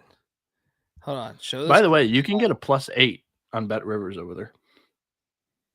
There you go. Get on. Let's go over to Bet Rivers. Mac, what are you doing here? This is a very strong back and forth game in the chat. I just been watching the chat. I think I like the under too. I mean, I'm not going to bet the under. I'll tell you what I will bet. Xavier, you go shove those dildos up your ass. Lay it. Give me the Bearcats, you Catholic. I won't finish that sentence, baby. Let's go Bearcats, the natty by 15+. Mac might get canceled. Damn shame you can't finish that sentence for comedy. Hey, he just got fined. It was the DUI that got him in. It wasn't that. It wasn't the radio stint. Still him a Mountaineer, baby. Yeah, I subscribe to that radio show. I'll tell you that, folks. Yes. Let's go, Battle. Cincinnati. We've got to bet on everything in this game. Come on, guys. Let's go. Let's go, Cincy. Hey, Wes Miller smash spot. He's doing this game. They're gonna. He is so due. I would love to know. I hope when I die, this won't happen, but I hope when I die, you go up to heaven or hell, whatever, and they tell you. Getting real deep here with Colby. They're like, hey, Dundee. Hey, dumbass, you realize you watched all 73 years of your life, all 54 years of your life, you watched that many Xavier Cincinnati games. We gave you life to go out there and explore the planet, and all you did was sit back and watch Xavier Cincinnati. Yeah, that's the way I feel. Battle. I've watched this game, I think, every year since 1990. Enjoy your dildos, Colby. Let's go. I'm riding the dildos. Let's go. This one's for you, Hugs. Let's go, Natty. 8 points. 8 points. Talk to me, God. All right. He should be there, right? Hugs is probably going to be in the building. Yeah, he wasn't at Rich Rod's deal today. I thought he might be. He probably at that. I know. They didn't show him there, so I assumed he was probably They showed a lot at that Rich Rod presser. That's what I'm saying. He's probably in Cincy. Well, this one is the game that might piss me off the most on the entire fucking slate. Oh. So let me get this straight. You have two great teams, two teams with great basketball culture, basketball tradition, basketball history. Yeah.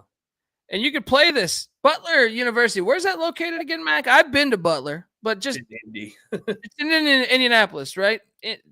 They play at, maybe the greatest basketball stadium in the world. Well, maybe this you could argue the Garden. Maybe you could argue. Wasn't this the Crossroads? Didn't they used to only? It was 4 Indiana teams, and they would all play each other. And then last year they changed. Got away from it. Yeah, last year they changed it, and now it's Purdue hosted somebody last year. Stupid as shit now. Yeah, so dumb. There's this place called the Gainbridge Fieldhouse, which absolutely sucks, if I may. That place should be burnt down to the fucking ground, right? You have Hinkle Fieldhouse. I don't know mileage. Bina, can you look up the distance between the Gainbridge Fieldhouse and Hinkle Fieldhouse? It's maybe 10 miles. Yeah. This is the ultimate fail. The absolute ultimate fail. I love the PE lyrics. There we go. Shout out to Public Enemy. Well, especially because you could have had the return in Madison. Yeah. How about this? By the time I get to Indianapolis, to quote the great Chuck D, I know that was for Arizona. How about by the time I get to Indianapolis? Because this game sucks. How do you fuck this up so much? That's like having Lambeau Field or having, the Cotton Bowl and playing this at Jerry's World or some shit. You know what I mean? Or having the Rose Bowl and saying, hey, let's play at SoFi. Absolute failure on all accounts. And 21 minutes apart. Unbelievable. Yeah. Unbelievable. We should bet Wisconsin. Yep. I'll take them. I think it's a Purdue crowd. I don't think Butler's going to – they have no home court advantage here. Fog Allen, I'll agree. C. Mills, I forgot to mention that. I'm drinking over here, dude. There's a bunch I could mention, but Fog Allen's definitely up there. Yeah, it's just – I mean, but I know Butler's off the bye game loss. I guess this could be a buy low spot for them, but I'll lay it with Wisconsin. They need this game like blood off 3 straight losses to right the ship. I think they have better players, and it's not a home game. Yeah, double lock, the Badgers of Wisconsin. Let's go.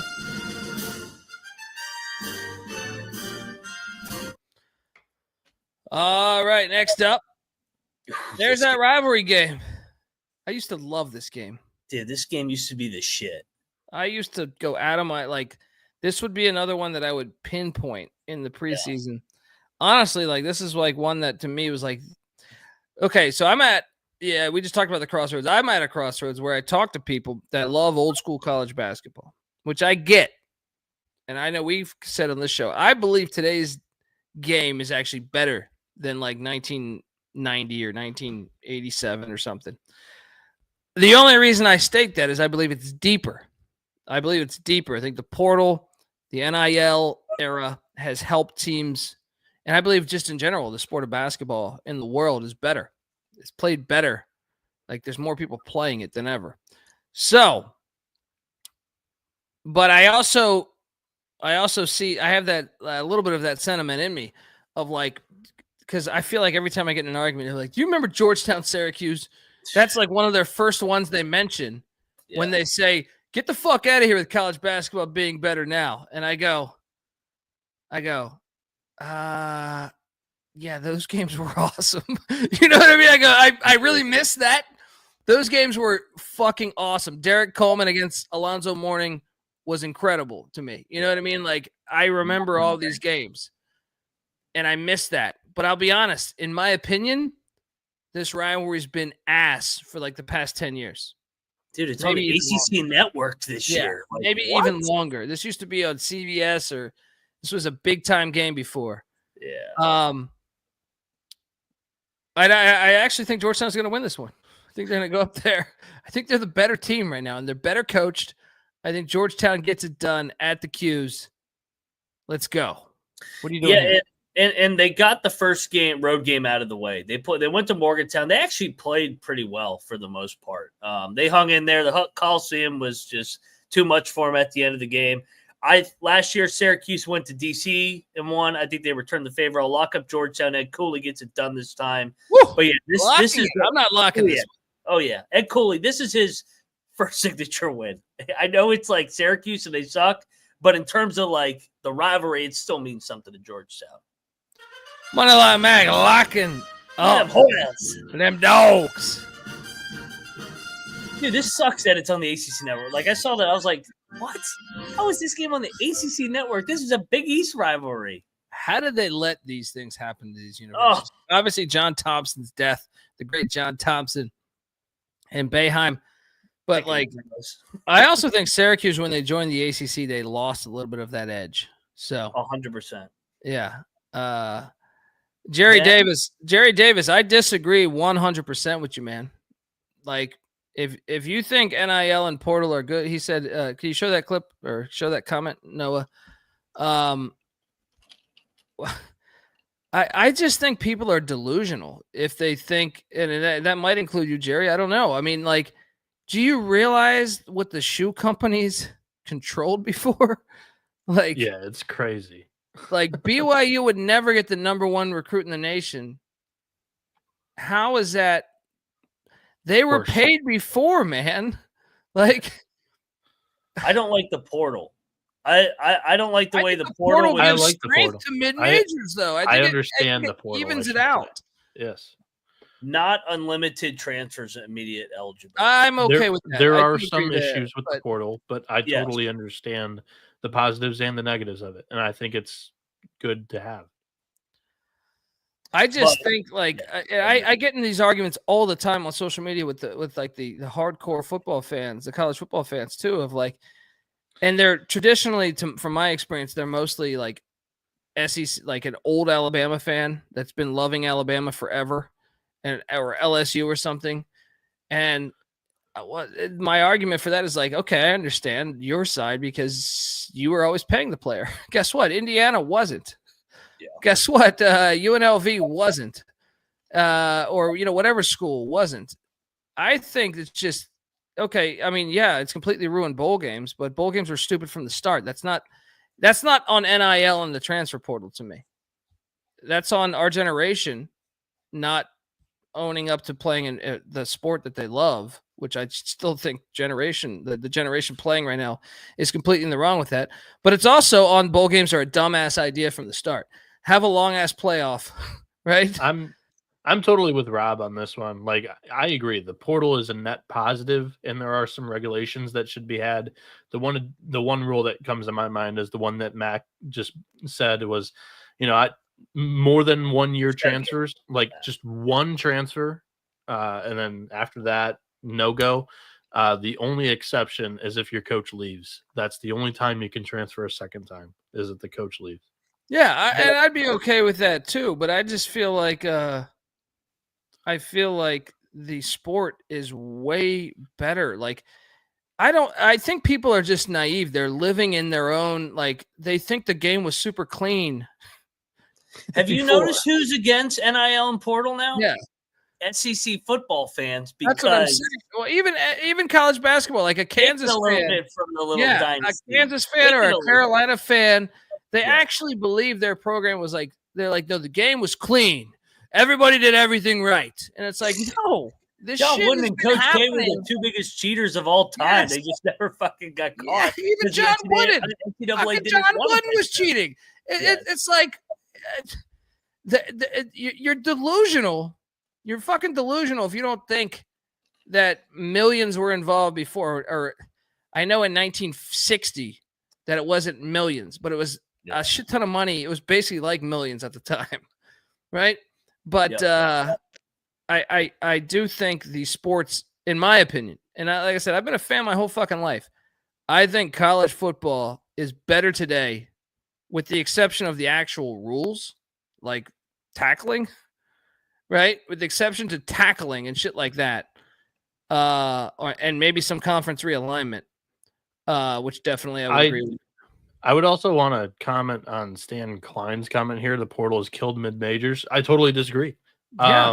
They're not allowed, like, they're not physically capable of competing with the blue chip recruitments, like the blue bloods. But those blue chips, if they flame out at the high power schools, both in football, basketball, baseball, they then transfer down, and they're still very, very talented.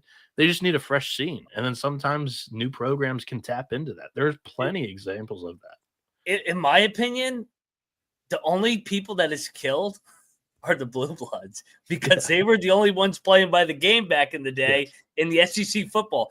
They're the only ones that, where'd he go? They were the only ones that were paying. He said, I'm out. I think his computer died. Mine's over here fucking around too. Yeah, but no, they were the only ones that were doing NIL and NIL the way it is right now before everybody else did it. And that's why they're so adamant that, we gotta create more rules, blah, blah, blah. And it's, I mean, fucking what Colorado has done and some of these other schools, what BYU's doing in basketball, that's why the Big 12 and the ACC, I don't think that they're going to die like everybody else is saying. I used to think that until I saw it play out, and why the SEC football has. I mean, they're still the best. Don't get me wrong, but they're not the high almighty that they think they are. The talent gap has gone from here to about here. You back? Yeah, I'm back. You guys got me? Yeah, we're here. I just think like I personally think everyone that thinks that's delusional. Like, yes, I mean there is I can just if you know anybody close to the game. Colby, it's because like the guy that was the 5-star that was sitting behind the guy at Alabama and Georgia or Kansas and Kentucky, he don't have to sit behind him anymore. He's like, nope. This. I'll come back in a year. I'll go make what $100K, $500K at West Virginia or some other high major school that isn't on the blue blood level, and then I'll come back. And then it's like the depth is not there at these blue bloods in top tier SEC football schools. Yeah, or whoever. I mean, yeah, I think you're 100% correct. And now I think there's another element, and Dion has talked about this, but I also think you're actively going in the portal to get the best team, which means the best freshmen are now going to the mid-majors. You know what I mean? Like you saw Tulane's quarterback, just the number one guy in the transfer, just go to Duke, right? The kid from San Luis Obispo, California. I'm drawing a blank on his name right now. But Mensa, I think it's a perfect example. Now, does it suck for Tulane fans? Sort of, because I don't think you would. I would say it depends how you look at it. You're like, well, we invested in him, but I'm like, oh, you also got him. He wouldn't have gone there. Mm-hmm. He wouldn't have gone there had it not been for that. You know what I mean? So it's all how you look at it. I just think a lot of people, though, are naive when they think like, and that Stan's is exact comment here. Indiana State would have been a top 25 team this year, but all your players left. You had them as a top 25 team last year. They were a good team the year before. Your coach left too. Yeah, that's the thing. When the coaches leave, I don't feel bad at all for like the programs having mass exoduses of players, because the coach recruited him, and if he just bails for a better job, why can't the players bail for a better spot? Yeah, and I also think like, I mean, how has it been then that over the past 10 years, like you've had so many mid-majors? You saw Fairleigh Dickinson upset Purdue. Or wait, was that Purdue? Who did Fairleigh? St. Peter's got Purdue.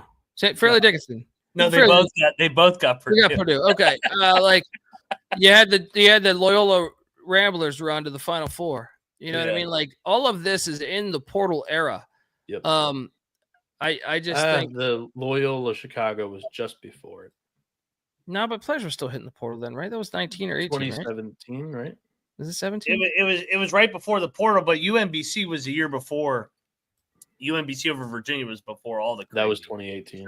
Yeah. But St. Well, Peter. the COVID year, you had Dayton as the number one team in the fucking nation. Correct. San Diego State was a top 2 seed. Yeah. Bob Roberts beat Ohio State as a 15. Yeah. Yep. They went to the Sweet 16, didn't they? Or right on the verge of the Sweet 16. They had Max Asmus for 4 years, 3 years. That's what I'm saying. And then he cashed in at Texas. I don't believe that. So I just think the game is stronger than it's ever been. Now, as far as like the rules, you know, I think we call flagrant fouls way too often in college hoops. I think, you know, stuff like that. But anyway, Princeton, Sweet 16. Officiating is at an all-time low. Yes. By far because of their fucking egos. Let things go. Well, also because of I actually believe there's also a lack of officials too. Like they're flying. I'd much all rather over have the that though. country. I'd much rather have lack of calls than too many calls. Well, I'm saying like lack of actual people officiating. Yeah. They're flying all over the country and they're working night and night. Yeah. But I do believe that like to me, like we are way over the top on like, I mean, that kid for Kansas got suspended for picking up a chair. He never even used the chair. It's like we made him look like the worst guy ever. It's like, wait, he didn't use it. He just picked it up. You want officiating to get better? Require them to do a post-game press conference. Oh, I would love that. Players and fucking coaches. They're caught. Coaches jobs are on the line. Players' reputations and futures are on the line. The officials can act like fucking jackasses and make the game about themselves, but they don't have to answer the questions after the game. You put them in front of a fucking mic, they'll fucking act up, I bet. I don't like them being employed by the conference. I like them being employed by the NCAA, but they don't do that for some stupid reason. Why are they not directly from the NCAA and just have them go around? It's still a corrupt, weird system. I don't. Yeah. Anyway, Fordham is going to Smithfield, Rhode Island, where we're all gonna catch this one. What's this line? What game are we on? Fordham's laying 1.5. Just like you thought of. Pick 'em. I'll take Bryant. I think Bryant wins this game. Yeah, wait, is this an actual home game for Bryant? This could be in Connecticut. Double check this. All these fucking. Is this at the Mohegan Sun? Yeah, it's a neutral at the Mohegan Sun. I'm still taking Bryant. I think Bryant's a better team. Give me Bryant. Yeah, this game's filthy. Don't bet it. Seton Hall is in Piscataway taking on Rutgers. I will lock this. Give me Seton Hall in the points. I understand Rutgers at the rack's a wagon. But 13.5, I think you can get a 14 out there. Give me the Pirates and the points. I think like they're not going to win the game, but I think Shaheen's going to have them ready in an in-state battle. Mac? Shaheen's got a lot of pride, like in Jersey. 2 years ago, they sucked as well.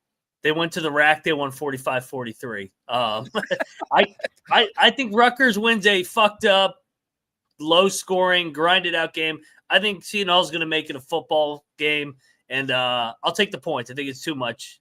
Give me Shaheen. Lock it up. Bieniek? Sorry. I might have jumped the gun here. Ken Palm's probably wrong with the time on Bradley Santa Clara.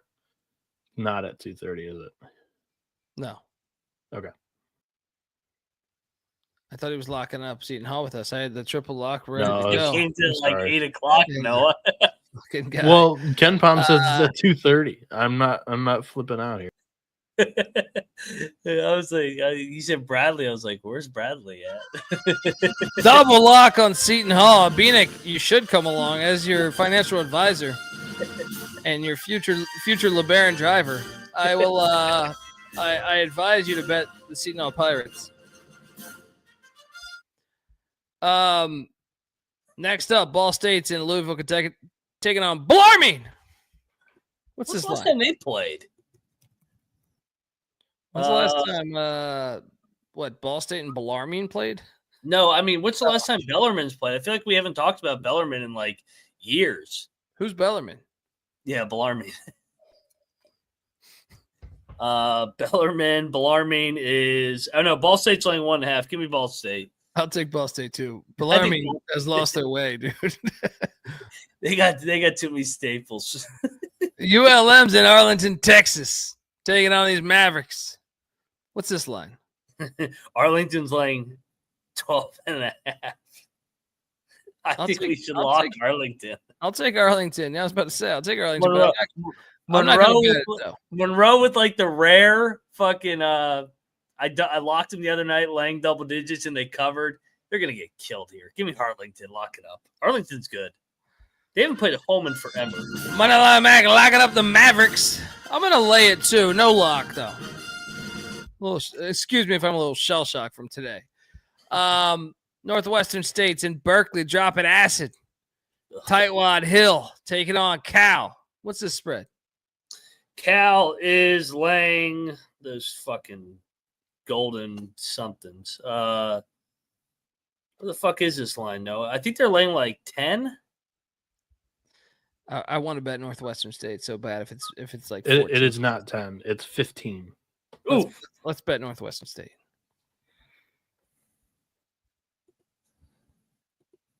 I'm going to battle you, man. Northwestern State started 2-0 in league play.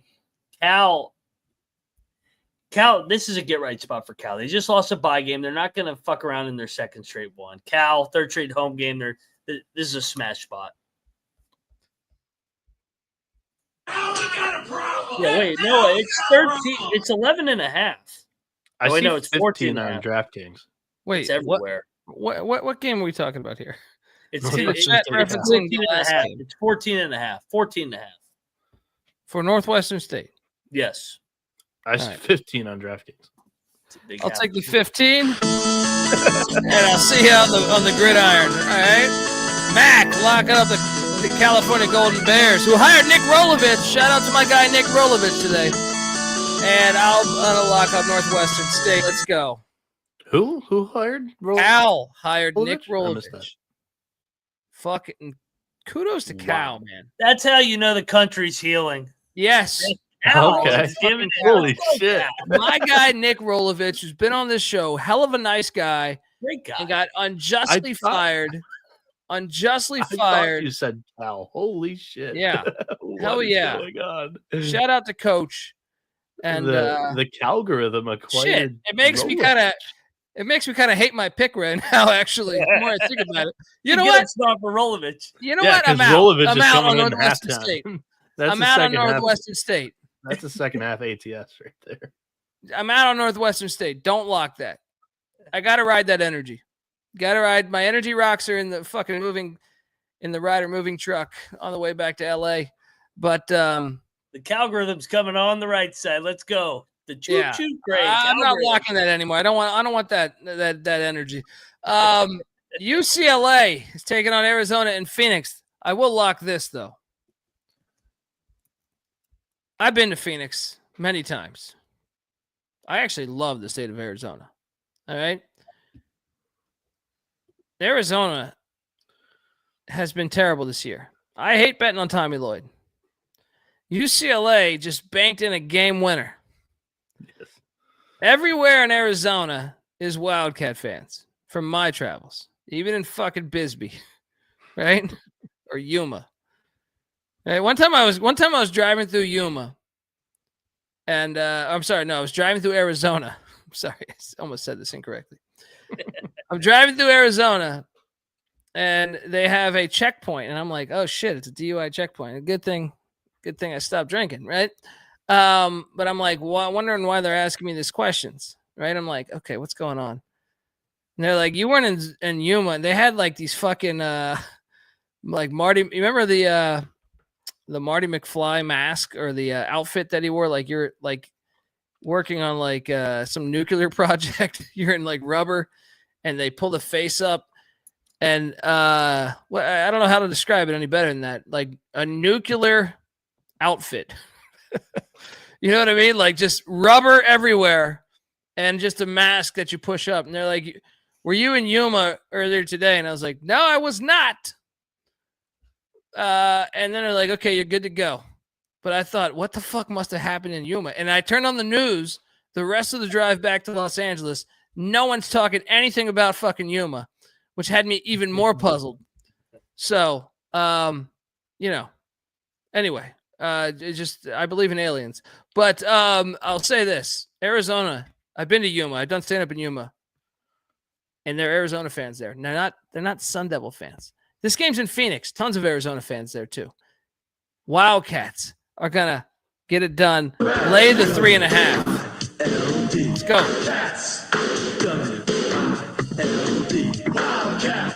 Mac, what are you doing here? 3-2. So we have a 4-4 team who's struggling mightily. Their fan base is in depression. Everybody's out on them, taking on 8-1 ranked UCLA. Lock Arizona by 20. Let's go. This is a statement game. They're going to get right back. Let's go, Big 12. Oh, yeah. This come on.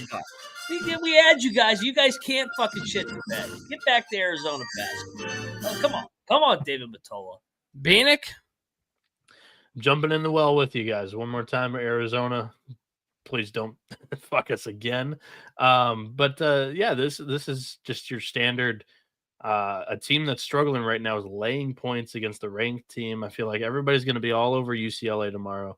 And this is a new age rivalry game, and these two teams hate each other. But shout out to Mick Cronin and Tommy Lloyd for scheduling this. They're doing home and homes. They said they are not letting this series die with the conference realignment. I think that's awesome. Just get this thing on campus, please. But Arizona, let's go. Triple lock. No, I've never been to Blue Hole, New Mexico. 357. Thank you for the donation. Been to Roswell though. Might be right there. The Pussy Pack are heading to Lawrence. Lock. Oh my. Kansas minus the points. Lay the 14.5. The Pussy Pack, they're not equipped to go into a building of this magnitude and compete at the highest level. So I will lay Kansas wins by 26. Write it. I was getting ready to say Kansas wins 78-52. I've seen this game over and over. They blow them the fuck out. Head to FanDuel. Get yourselves the 13.5 here. Woo! Thank you. Woo! You don't want this action, Bieniek? I'm surprised. This is a free. This is the fog, baby. I know I had a horrible night, and I understand fading me, but I Pussy just think pack you're gonna make a lot of money here. You're gonna make a lot of money here. Jayhawk. Bieniek. All right. Those little pussies are gonna get lost in the fog. Now we got a problem. All right. Where the hell's my music? All right. Double lock. I'm playing this one for the double lock. Let's go.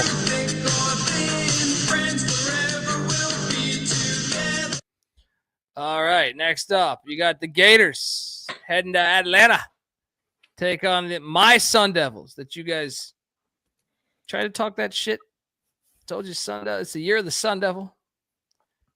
And that is why I'm all over the 8.5 with this foo-foo Florida Gator bullshit. Todd Golden out there sending dick pics to everyone in the fucking town, right? Bobby Hurley, he's about that business, all right? I had cocktails with him. Same room. We didn't talk.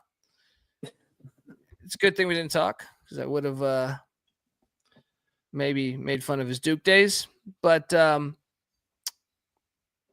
this is where Arizona State puts their name in the ring.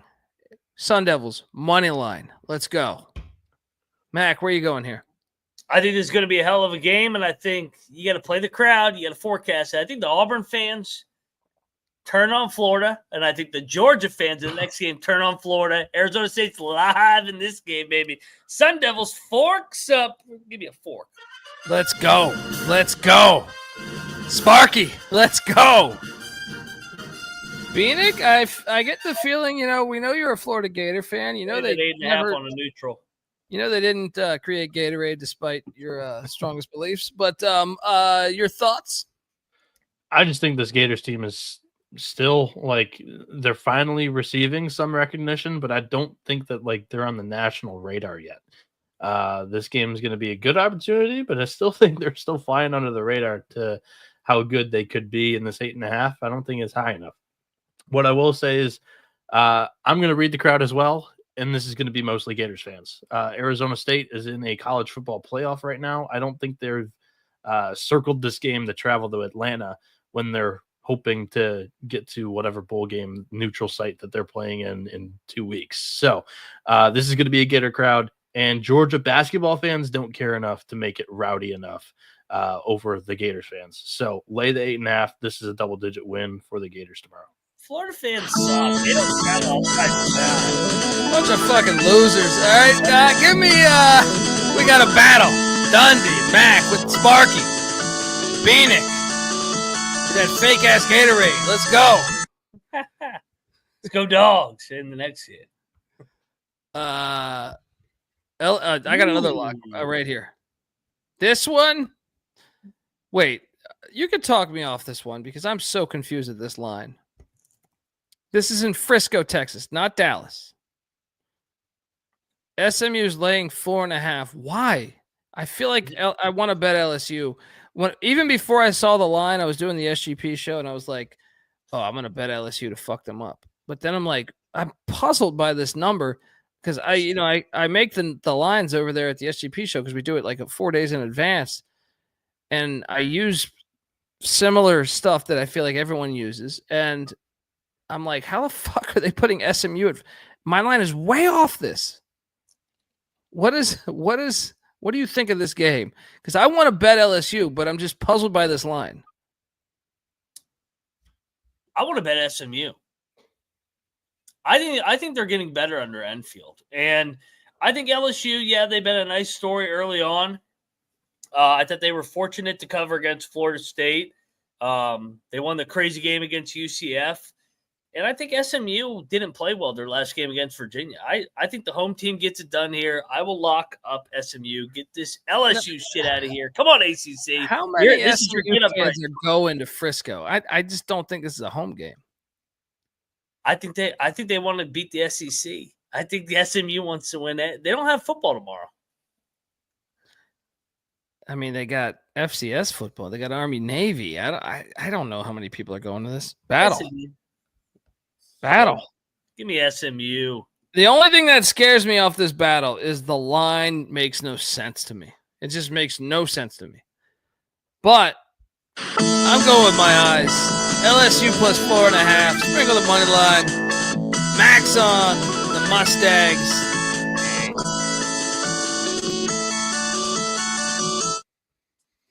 All right, moving along. Florida International's heading to DeLand. I don't fucking know. They're going to Stetson. Ray Finkel's alma mater. What's this line? FIU laying 3.5, and Stetson's good in the Florida games. Give me the points. I'm not betting this. I'll lay it. No bet. No bet. No bet. This is. I don't know. I don't have a good feeling about this one. But next up. Central Michigan heading to Valpo to take on this beacon of shit, the Valpo Crusaders. Valpo is laying 1.5. Give me Valpo. What are you doing here? Call me crazy. I want to lock up Valpo. They've been good at home and laying a short number against Central Michigan. I mean, who are the chips? I think Valpo's a better basketball team here. They're coming off a tough loss at home against Drake. They played well. I think Valpo's the right side here. It's a You're shit flying game. solo. You're flying solo on this. Valpo. What am I lacking up? Laid a bad number Valpo. here. Let's go. Next up, Ohio is heading to Huntington, West Virginia to take on Marshall. What's this line? I want to say Marshall's laying 1.5. A little regionality here. I will lay the 1.5. I could be talking to a lock here, though. On Marshall, I assume, because you like Marshall at home. Yeah. Marshall has won the last two. Tony Gibson will probably be introduced tomorrow. Good crowd. I think Marshall is the right side. Yeah, let's do it. Let's take the herd. Let's take the turds. Let's take a little Let's brother. go. Lock it up. Lol Chauncey, I understand Frisco's 15 minutes from SMU, but SMU doesn't even pack a good basketball crowd for their normal games. I will say they did for Mississippi State. Okay. But maybe they get up for LSU. Yeah. Maybe. We'll see. Maybe. I still think for the average college basketball person, it's not college basketball season. You know what I mean? Like the average. Yeah. Double lock on Marshall. Next up, we're going to Hattiesburg, where Ole Miss is taking on Southern Miss. What is this Wait. Is this in Hattiesburg or is this? This is 100% in Hattiesburg. No, wait, no. No, this is in Biloxi. It's in Hattiesburg. It's in Biloxi. Biloxi. I just got drunk in Biloxi. How was it? I actually kind of liked it. Kind of like the town. I love Mississippi. That's a good state. Yeah, I've gotten drunk there a couple times. I mean, food Food might lack a little bit, but as far as a good time, good vibes, good time, I like Mississippi too. I'll take the points. No lock. What are you doing here? Kind of feels trappy to take Southern Miss, doesn't it? Yes. I'll take the points. I mean, who's Ole Miss got on deck? Southern. I mean, they don't have a look ahead. They're not really they're off the big game against Louisville. I'll take the points, but no bet. It is little brother, though. I mean, it is little brother to a T here. Yeah. I mean, I don't have a good feel for the game. Not betting the game. I don't trust Southern Miss. That team's a wreck. Speaking of not having a good feel for the game, Wagner is in Newark. Wrong line here. What's this line? I want to say Wagner's favored by like 2.5. 2.5 against NJIT. I will take Wagner. I took NJIT the other day. They were fucking horrible. What are you doing here? Give me Wagner. That could be a fringe lock. I think they're way better than NJIT. That could be one that they just mispriced because they put it out late. Central Arkansas is heading to Fayetteville to take on John Calipari and the Razorbacks. What's this line? Ooh, this Arkansas is laying 27.5. Does Calipari play with this food here? Dude, Central's not any good though, man. You're right, but at home they were. But they're not. I'll still take the points though. I'm with you. Take the points. I'm not the points. No bet. I don't know where this team's at. South Florida's heading to Logan. This take line's on Utah risen State. too. It's 17.5 now. This is really disrespectful. I don't think it is. I think Utah State's going to win by 30. The Florida boys going to Logan? Good luck. Lock. I'm not going to lock it, but I'll lay it. Yeah, Moneyline Mac. Yeah. Lock it up. Utah State here. You're going to kill them. That's just a crazy momentum place. But, yeah. They're going to win 90-70. I got a lock for you here, though. I know they're going to introduce Bill Belichick. But Fran Dunphy doesn't give a fuck about Bill Belichick. Give me LaSalle plus 20.5 in Chapel Hill. Lock it up. Carolina wins by 17. Everybody is going to be on UNC. LaSalle covers. Mac? I'll join you. Give me the old man Dunphy here. Way better coach. Distractions at Carolina. Carolina sucks.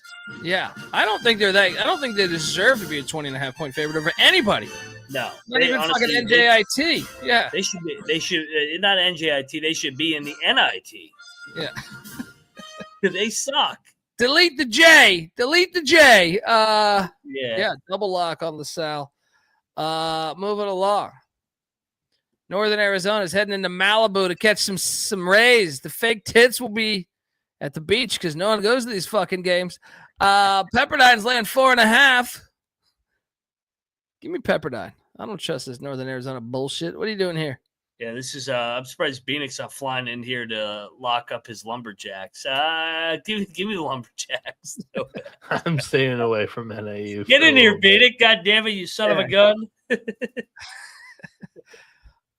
Bradley is in. There you go, Noah.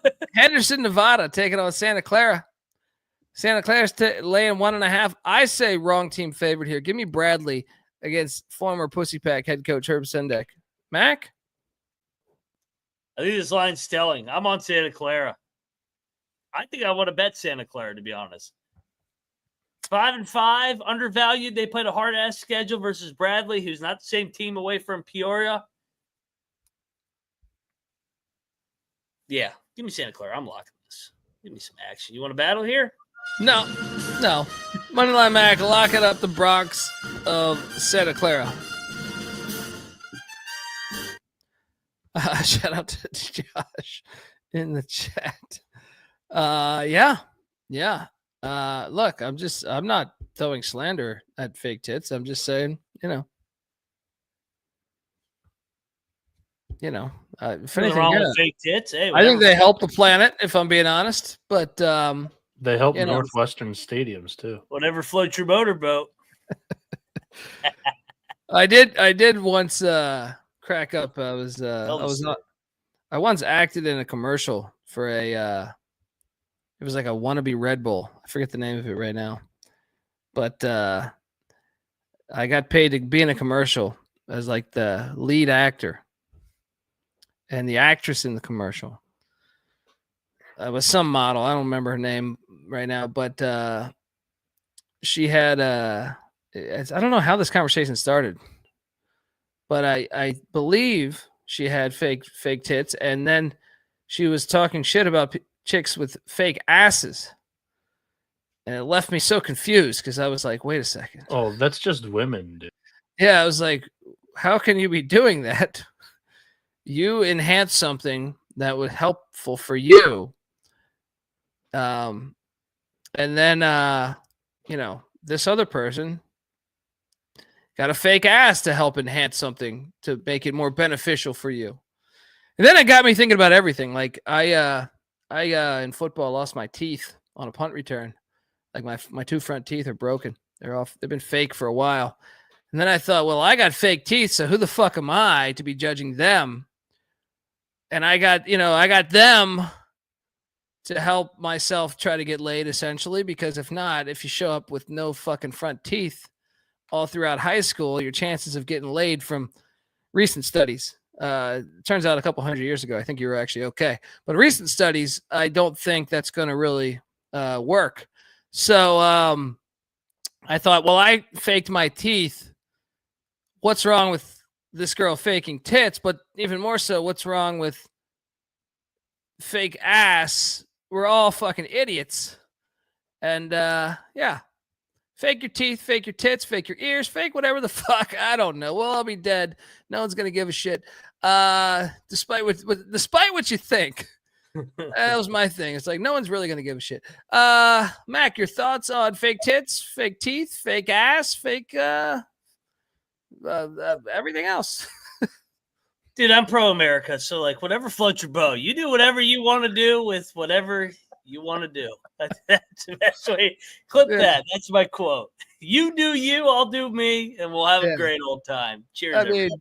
Well, I'll be dead in no time. Don't worry about it. I mean, life's too fucking short to fucking be a little fucking sensitive snowflake bitch.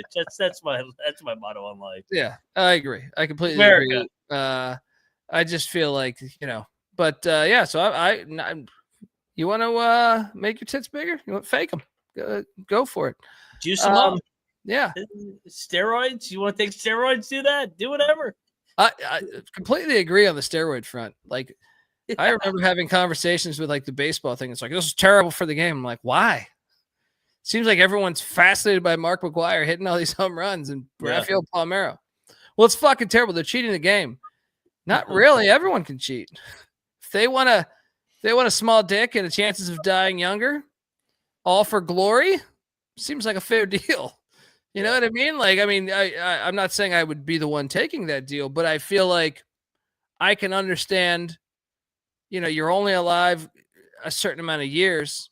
Why, let's be honest, like the final, like if you make it to the average life expectancy, which is like 79 for a man, the last 19 years are kind of bullshit anyway, right? You're just sitting there taking photos. You look like half your fucking age. You know what I mean? You're going to the doctor way too much. You know what I mean? Like you suddenly take interest in golf, which you never liked before. You know what I mean? Like there's just a bunch of just terrible shit. You know what I mean? So why not just maximize the prime of your fucking life and just go all in on the prime of your life? And I'll be honest, there's one thing I've learned is like, they're not going to give a shit. They're going to go for the fame. You know what I mean? So if like, I'm saying like the media, if you're the women, whatever you want to say, like go now. That's why people ask me, Colby, your son's going to play football. If he wants to, goddamn right. Would I be scared about him playing tackle football? Not at all. Right. What's the best age to die at, you think? 75? No, it's too old. 69? It depends, though. It depends. You don't want to hit the 70. Like I'm gonna go down I'm gonna get those stem cells. I got Jim McMahon's doctor's number. I'm gonna get those stem cell injections. You know what I mean? My face might look all fucked up. Sitting here having a conversation. You're gonna be like, Dundee, is that you? You look like William Shatner. No, but I mean, like to me, the whole stem cell thing makes a lot of sense. It's like that shit, touches your age cell, your older cells, and basically cuts the age in half. So why not? Like, and it's like, do I want to be on this planet that long? Probably not, but I might as well feel good. Like if they cut my cells in half. So if your cells are 70 years old and you're getting stem cell injections and they're 35, so your old cells become 35 years old, then that's a win in my opinion, even though like death's right around the corner, and I'll take that death. But I'm just saying, like, I'd rather not feel, I watch my pops, walk around the fucking town and I'm like, good God, man, you just look like you're in fucking pain. You know what I mean? So give me the 35-year-old cells, even though I have no idea where they come from, but that's part of the beauty of life. How are you on stem cell injections? I mean, if you want to get them, I'm not getting them. Yeah, I'll die when I die, man. You want to be miserable for like the final 15 years where you're just like, no, hell no. I've seen that. That shit sucks. Pull the cord. Someone else is wiping your ass. No. I don't need anybody wiping my ass. No, thank you. It's the chat's talking about Walt Disney. He froze himself, but he likes Planet Earth too much. I am excited about what's next, whether it's nothing or whether it's something. You know what I mean? If it's nothing, I like to think that that'd be a hell of a fucking final scene, right? Where it's just like, well, I'll be gone, but it's like if there's something, which I kind of think there's something, then I'm very curious for what that is. You know what I mean? Even if it's like, I'm excited about the unknown. Bieniek is asleep behind the scenes there. IUPUI is taking on Lindenwood. What do you think this line is? Guess. IUPUI laying 2.5. IUPUI laying 1. Damn, I'm good though. Give me Lindenwood home dog. I'll take Lindenwood. No bet.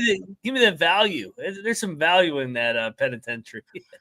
Cannabis Capper standalone game.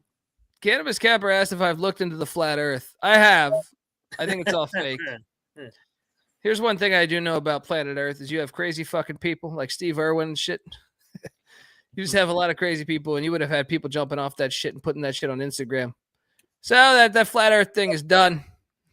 It's cooked as far as I'm concerned. As much as I want it to be true. Card Collector says, Dundee, why don't y'all cover NCAA baseball? Bieniek, the floor is yours. Jesus Christ. That's it? You're such a salesman. Don't forget to check out the newsletter, everybody. Noah will be over there. Yeah. Hey, Card Collector, we have this thing called the College Baseball Experience. Noah Bieniek's on it a lot. And so I get it. You might fall asleep often, just like him. But me and Mac are also on it. Check it out. Bieniek does a lot of work, and we just sit around and have cocktails. Give me that bullpen. Subscribe to this. It's legitimately how it goes. Like I am sitting behind the scenes on this show, and the other show, it's like roles are all flipping. Yeah. Subscribe. Like Cannabis Capper says, subscribe to the shitty college baseball experience, according to Bieniek. Yeah, Lindenwood's the play. Next up. That's great. Tulane is in Sunrise, Florida. Where the hell is Sunrise, Florida? Take it out Saudi Arabia State. It's Miami. It's basically Miami. It's at the Orange Bowl is what they call it. What's this line? I think Florida State was laying 10. I'll lay it. Tulane's dead. 10.5. Yeah. It isn't neutral. Yeah, I'll lay it, though. No bet. No bet. Next up, the Salukis of Southern Illinois are in Clarksville, taking on Austin P. SIU laying 3. Give me the Governors +3. No bet. What are you doing here? I had the Salukis circled here. I think that they're the better team, and I think they're a little bit undervalued because of the lumps that they took early in the year. I think the Salukis get it done in Clark's Vegas here. All right. Lock for you? Fringe Lock, check the picks page. Tease it. Got to tease it. Bonnies are in Connecticut. Take it on Providence. Bonnies are catching 3.5. Give me the Bonnies. This Providence bullshit out of here. They have not looked good this year to me. What are you doing here? Yeah, so if this game, initially when I looked at it, I was like, oh, I'm all over Providence at the dunk. But they're off an overtime game. I actually think the Bonnies are the right side. Should we bet Bonnie, man? Let's bet this. Yeah, neutral site. Mark Schmidt is a dog. And I think that we're getting the better coach by a mile here. Yeah. Double lock on these Bonnies. Let's go. Let's go, Bonnieville. All right. Damn, these slides are taking a minute. Missouri State's in Pullman. Washington State's laying 11.5. Give me the Bears to cover this. Wazoo wins. No bet. Wazoo's been a covering machine. I'll take Wazoo. They're rolling. I got a lock here, but I want to ask you if it stinks. Irvine's catching 2.5 in Corvallis. Ooh, buddy. Right away, like it stood out to me. I got to take Irvine, but I'm like, am I falling into the trap? Yeah. I'm locking the Beavs. I think the Beavs have actually been pretty good. They're getting an undefeated team in Corvallis. Irvine, I just saw Turner's on an interview. This is a spot I fade Irvine here. Oregon State pulls away, wins by 7. Corvallis strikes again. Let's battle. I just don't believe it. This Oregon State team's that good. We got a battle at Corvallis. Dundee with Irvine. Mac with the Beavs. Let's go. All right. Greensboro's heading to Jacksonville, Florida to take on the Ospreys. North Florida, my old darlings. Greensboro's laying 1.5. Is this the time to jump on North Florida is the question. I was going to say they have definitely come back to reality a little bit. Are they like 1-5 in their last, or 1-4 in their last 5? Yeah, I mean, I like North Florida here. Home team. Line kind of stinks. Yeah, give me North Florida. Yeah, no bet. Next up, we're going to. That's a good game though. Damn, these slides are taking. Utah Valley is in Jacksonville, Alabama. Jacksonville State's laid 2.5. I'm going to lay it with Jacksonville State, but no bet. You got to wonder where this university is at mentally right now. Jacksonville State. Sorry, guys. Give me Jack State. It's a pop-up spot. Give me a guy Ray Harper, but, football team, you got to worry about him. Speaking of the football team, the national champs are here. Bethune-Cookman is in Morgantown, catching 24.5. The Rich Rod presser was today. Are they introducing him on the court tomorrow? Yeah, but man, it was a get-up spot today, let me tell you. I mean, that place was rocking. That shit was louder than fucking half the college basketball games tonight. Colby, did you watch any of that? I kind of think, Bethune's getting my Wildcats are getting 24.5, Bieniek. Should we take my Wildcats? No. Did you watch any of that presser, by the way? Of Rich Rod? There was one stray air quoted Pitt fan in there. No, I missed that. Oh shit! Oh yeah, no, dude, there was a heckler. They were ready to pummel one of their own. For 4 hours, and Rich Rod steps away. He goes, "All right, any more Pitt fans? You guys can leave the building." And the whole place just erupts. Eat shit, Pitt, like over and over again. It was people throwing beers at the guy in the aisle. It was fantastic. This is a press conference, guys. This isn't a fucking game. It's a press conference. Fantastic. Incredible. Yeah, give me Bethune. Also, Max, are you allowed to mention something or no? No, I don't know if it's official, but DeVries is going to be out for a minute. Yeah, so this is the first game that he's missing. I do believe in that one game. Oh, this is his second? Yeah, he was out the other night. Yeah, that's true. Shit. Yeah, my fault. We did play it the other night. I'll take the Wildcats of Bethune. Fringe lock. Yeah. Today was a Super Bowl. You got to fade it tomorrow. We win by 22. Speaking of the Super Bowl. Yes. This game, you remember a couple years ago in an old folks home, 2 people got in this is probably 10 years ago, a gigantic brawl because one was a Kentucky fan and one was a Louisville fan. This rivalry is everything that is right about the sport. Kentucky's laying 12.5, and as much as I think Kentucky is better than Louisville this year, I think this is way too many points. I'm locking up Louisville plus 12.5. Mac, what are you doing here? Yeah, I'm locking up Louisville. I mean, this is a big-time rivalry game. First time both of these guys are coaching in this game. Louisville is a great buy low spot. I mean, they're coming off. They slept the other day through UTEP. Kelsey with the press conference. Duke, Ole Miss. Yeah, they're shorthanded, but Kentucky's going to win by 6. Give me Louisville, and goddamn, I hope Louisville wins outright. Let's go Cards. To the chat's credit, I made these slides probably 2 hours ago, around 11 o'clock at night. It is 10.5. I was about to say. So we're not getting as good as a number, but I still think 10.5. Where do you buy Kentucky? I think like if it's 7. Right now, baby, I'm locking up the Cats. Woo! On that soundboard, I believe there's a soundbite saying "Better luck next year." There is because Louisville's going to have to wait a year. They're going to have to wait until they get them in Louisville, Kentucky. Because let me tell you, it's Mark Pope's first head coaching tussle in this matchup, and I think they're going to want to come out here and stomp them. And give me the Cats against an undermanned Cardinals team. Better luck next year.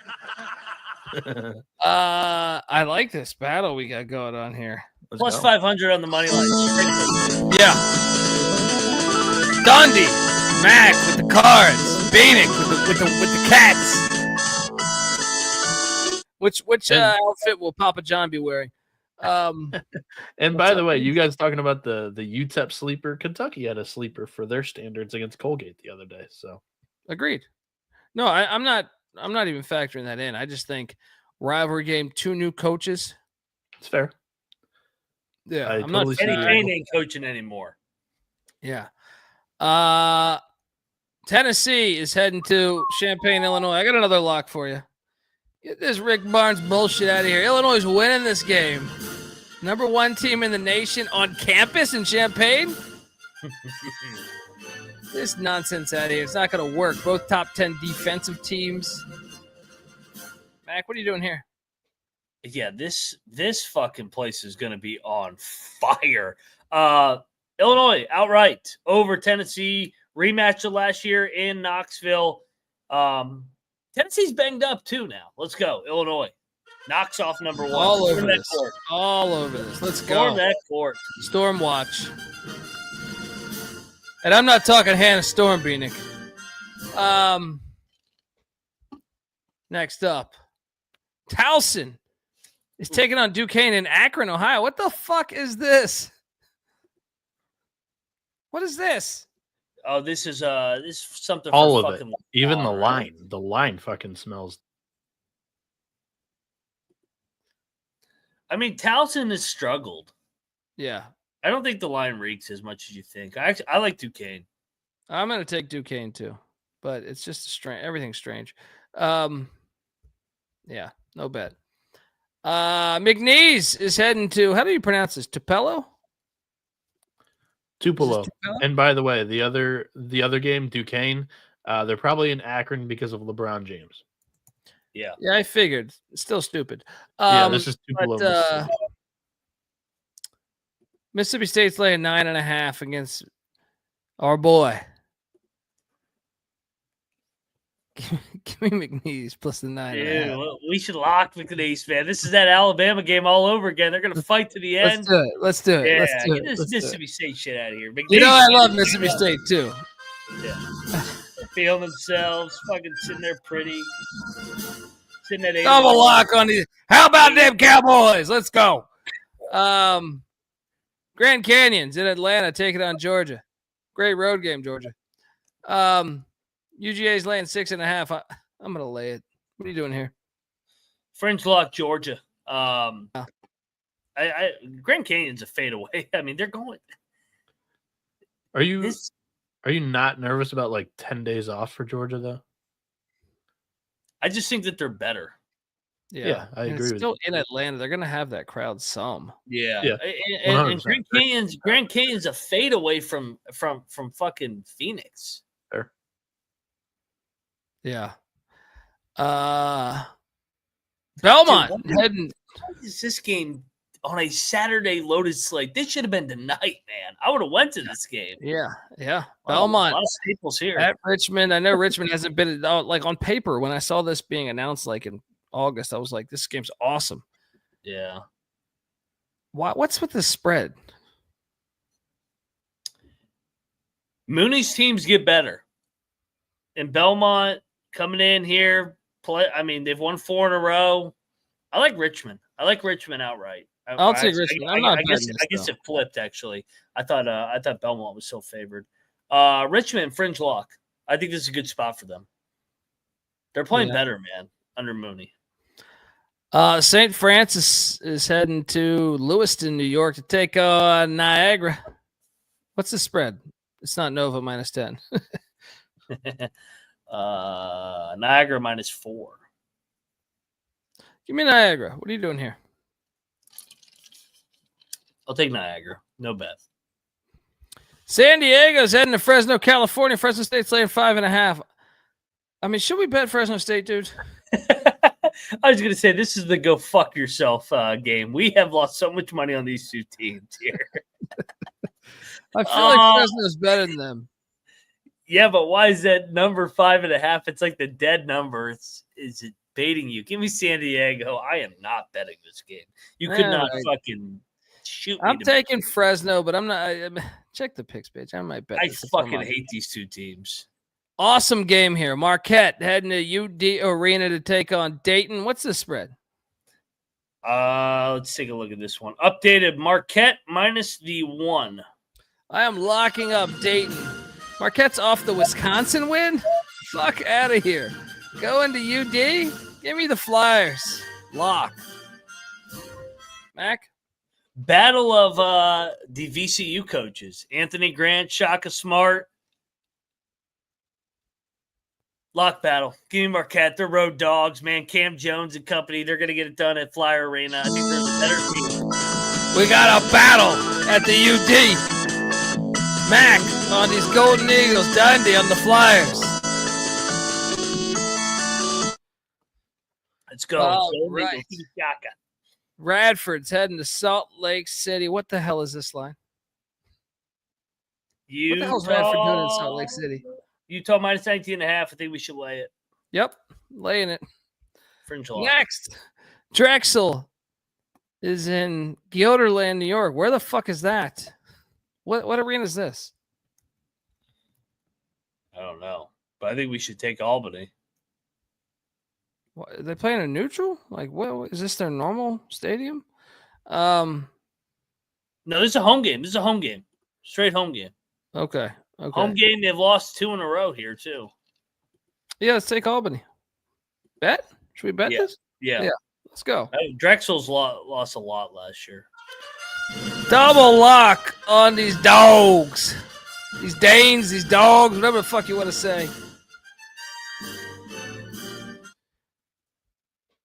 All right.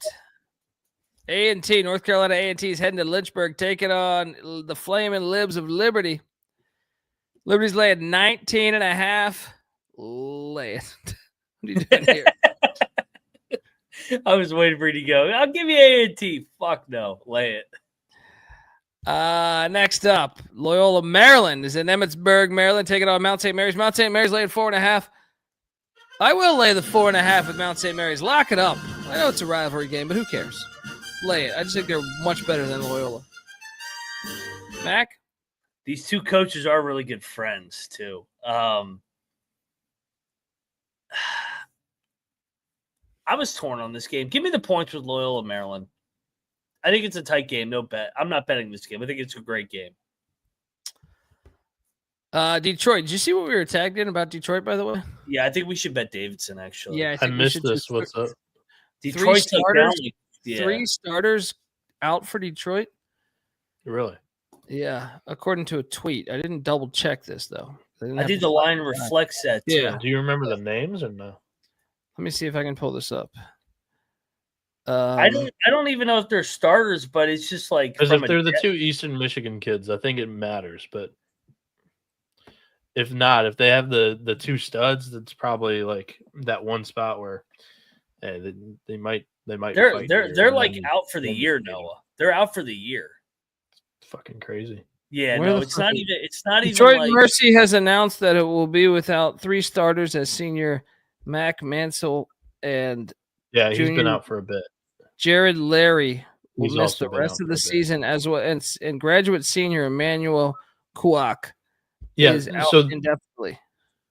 Kwok is the new one. Mansell and Larry, they've been without. They won against EMU and Purdue Fort Wayne without him.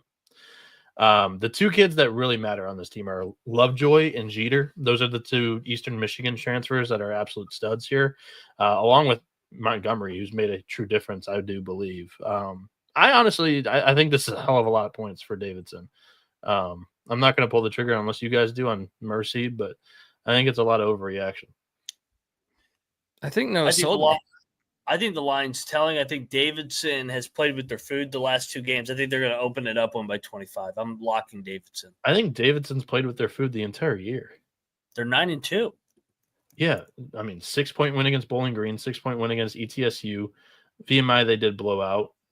Providence win, but they only beat Charleston Southern by 1. 4-point win against Charlotte. They really haven't dressed up too many games other than VMI. Depth kills you in bye games. I think Davidson, lines telling, rolls. Mac Hospital. hates the hospital. Hospital I hate the blows up hospital in- too. Hospital killed me enough last I'll year. stay away. I'll stay away because Mac's so bold about this for some reason. So. Oh, I'll battle him. Give me the hospital. Detroit plus 14.5. This Davidson Wildcat bullshit out of here. 15.5 on Caesars. I'll take that. I'll take that. Oh, they must be listening to the show. I'm a sharp guy over here. Uh, oh, goddamn you, Gottlieb, you bastard. Yeah, Green Bay heading to Santa Barbara. What could go wrong here? Santa Barbara laying 13.5. I got to bet Gottlieb, man. This I is think, too I think we far. have to. I think we Dude, have to. come on. Santa Barbara's not that good. 13.5? Let's take it. Let's do it. Come Let's on, do it. Gottlieb, you fucking motherfucker. Green Bay plus 13.5. He lives in fucking Newport Beach. It's right there. Have the team over for a fucking pasta dinner night before. Feel nice and at home. All right. VCU's in Henderson, Nevada, taking on Colorado State, laying 6.5. I will lay the 6.5. I thought about betting this, but I'm going to lay off, I think. I've talked myself into the Colorado State side. I don't trust VCU away from the Siegel Center. Can we get a Ramit drop for this? This is a Ramit game. This is a ram it on ram it game. My fail, buddy. Good job, Phoenix. Potential fate of the neighbors tomorrow. Give me Colorado State fringe lock. This game really bothers me. Oklahoma State's taking on Oklahoma. Amazing that they put this on the schedule, but why is it in Oklahoma City? That's like, might as well just play it in Norman. It's like 15 minutes from Norman. OU's laying 4. I'm laying the 4 with OU. If this is in Stillwater, I'm all over the Cowboys. You're taking undefeated Oklahoma against Oklahoma State? Yep. And I feel pretty good about it. I feel pretty damn good about it. OK State money line. It's their fault. They're dumb for taking this. I'm getting the better coach. I don't know about that.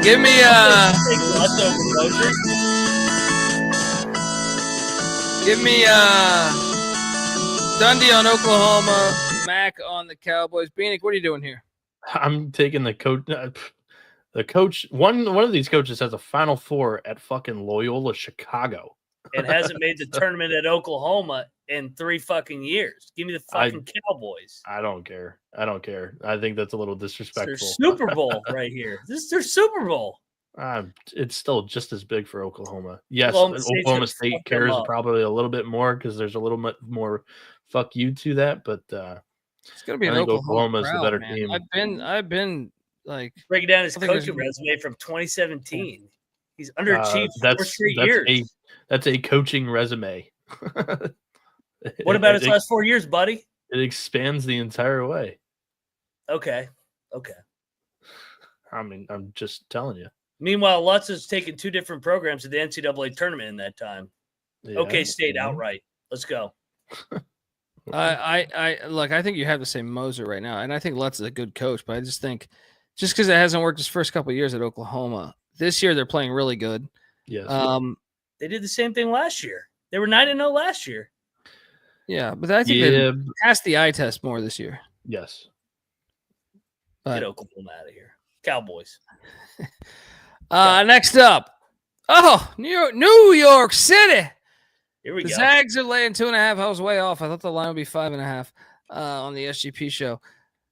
I'm all over the Zags minus 2.5. I am going to bet this. I know it's a home game for UConn. I don't care. Lay the 2.5 with the Zags. Mac? Let's go. They're telling you Gonzaga. Gonzaga off the loss. Gonzaga's going to put it on them here. I know it's the UConn guarded spot. Let's go. Awesome game. Zags statement game. They need this for the resume. Oh, yeah. Lay the 2.5. Let's go. Eastern Illinois is somehow in Berea, Kentucky, not Richmond. What the hell is this game, by the way? Why is this neutral? Someone explain this to me. What's this line, by the way? EKU always plays a random home game. In Berea. What's the spread? What's the spread in this? EKU minus 10. Give me EIU. I'll lay up TKU. I have no conviction. Yeah, no bet. No bet. Next up, we got Bowling Green in Kansas City, Missouri, taking on the Kangaroos that are hopping around. I see UMKC's laying 2.5. I'm going to lay it. Yeah, we should lay it. It's tempting to bet it, but I hate it. I might bet this too. Fringe.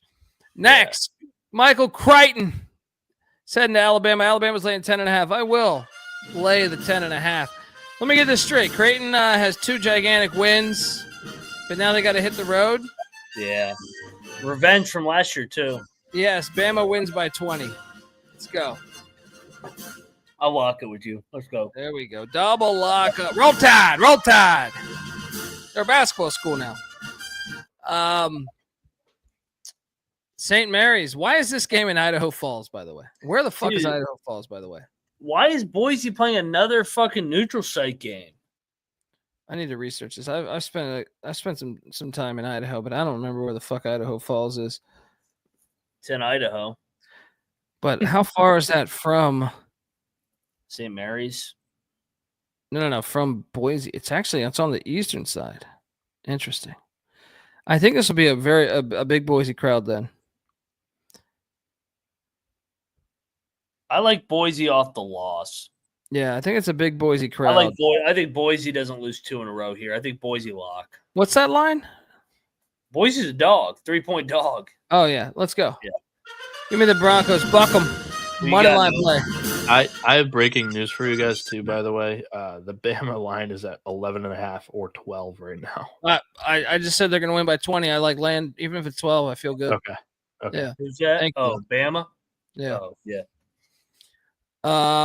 Yeah. Give me Boise. Double lock. Next up, we go to Los Angeles, where Prairie View's catching points, I imagine, against Loyola Marymount. What's the spread? It is Loyola minus 20.5. Give me Prairie View. Lock, right? Should we lock this? I feel like we should lock this. This is a picks page show. Dude, every LMU game I've been to, and I've been to a few over the past couple of years, whenever they're playing like a dog shit team, remember Morgan State took them to overtime? I just feel like they show up against Gonzaga or something, but against these shitty teams, like they play with their food a lot. I think the points is the right side, but God, Prairie View is painful. Yeah. All right, let's do it. It's late in the night. Let's do it. Give me these Panthers. Prairie View. Shout out to my guy Bubba McDowell. All right, next up, Wyoming rivalry game, but it's in Salt Lake City. What the fuck is this? Why can't you play this on campus? Is this at the Jazz Arena? I hate this shit. Does BYU feel like they have to put on a Does BYU feel like they have to put on a show because that's where all their NIL's coming from? Probably. Yeah, there might be another incentive What's here. this line? 17.5. BYU. Yeah, isn't that AJ DeBanson news perfectly timed, eh? Yeah. Yeah, that's a good point. Yeah, lay it. Cal Poly is catching 5.5 against my guy Tim Miles in San Jose State. Nope. I mean, we got to go back to the well, right? I know San Jose's been awesome for me lately, though. I'm at a crossroads here. Cal Poly spot, man. They've been good as a dog. I think you're right, but I just San Jose. What winners of like 4 of 5, with the one loss being a 6-point loss at New Mexico. They're playing much better ball, but I'm with you. Give me Cal Poly plus 5.5. Sprinkle that money line. Double lock. Texas Southern's heading to Reno. Take Steve Alford, Nevada. What the hell is this spread? Nevada is laying 23. Give me the points. No bet. Yeah, I'll lay it. No bet. Next up, UC Davis is heading to the Nest to take on Sac State. I have a question about this game. Do you think Sac State's pissed about this news that UC Davis jumped to the Mountain West? I do, but I think that's more football. Oh, well, I guess because UC Davis isn't even going for football. I just think that's a good ease on in. They're going to be in there in football soon. Probably. My buddy, his college football campus tour is close to the scene there, and he was talking about all the money that was coming through there. For Davis or Sac State? For Davis. Well, Sac State also has a shit ton too. Yeah, but Davis, like I'm talking as of a few years ago, they built a brand new football stadium. Gotcha. But yeah, Sac State. I know Tom Hanks cut them a big check, right? Yep. Yeah. This game is really perfectly timed. I'm actually intrigued to watch this. I'm going to lay the 5.5, but I think you have a good point, and that's why I'm not going to lock it up. It's at 7.5 now. I'll take Sac State at 7. Give me Sac State. Come on, Sac State. We should bet this then. 7? Let's bet this. Does it keep going up? People, I've seen the chat likes Davis, man. 7? I'm with you. Feels like too many. I'm locking this. Give me 7 plus Sac State. I'm staying on. I got like 50 locks already. I don't need Sac State on there. Pacific's in Henderson, Nevada. Part of that tournament, right? UNLV's laying 12.5. Give me Pacific in the points. We should probably bet this too. What are you doing here, Mac? You just I don't know what I do with Vegas as that. Well, they're not at their home stadium, right? They've lost 3 in a row, though. Yeah. I'll lay it. I'm laying it. I don't know if I want to bet UNLV though. I'm not going to bet UNLV. Actually, I'll correct myself. I'm not betting UNLV. Give me Pacific in the points. No bet. Bieniek. I'm betting the run and rubs here. I think this is a perfect buy low spot. At the beginning of the season, a lot of people seem to respect this team. Now they've lost 3 straight, 2 by blowout fashion. Mississippi State, Northwestern, Creighton, back to back to back. I think this is a nice buy low. In game 1 of this little tournament, I think they're going to want to show up and basically their hometown in this tournament and run this thing. So it's basically like their own MTE. I'm going to take the run and rubs here. When they've played teams more of Pacific's talent wise, especially on KenPom, it usually lands right around this 11-12 mark. I'm going to lay the points. I'm going to lock it up. Noah Bieniek locking up the run and rebs. And that's our show. Top plays of the night. There's one more. Hawaii game. Oh, there is. Yeah, You're you right. always Right. miss the Hawaii game. I man. have the slide. I Come just on. forgot. Come on. Texas A&M Corpus Christi is heading to the island where you know. It's a hard ticket to Hawaii. It's not paradise all the time. Hawaii's laying 3.5, and I say lay it. What are you doing here? Can I talk you into this being actually a strong play? Hawaii has lost, 3 out of 4, but they lost back-to-back road games back on the island. I don't know how good this Corpus Christi team is. I know that they just beat Stephen F. Give me Hawaii. Lock it up. Long trip. Standalone game.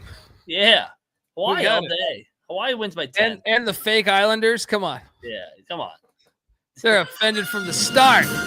Give me the Rainbow Warriors. Lock it up. Standalone game. Join us, chat.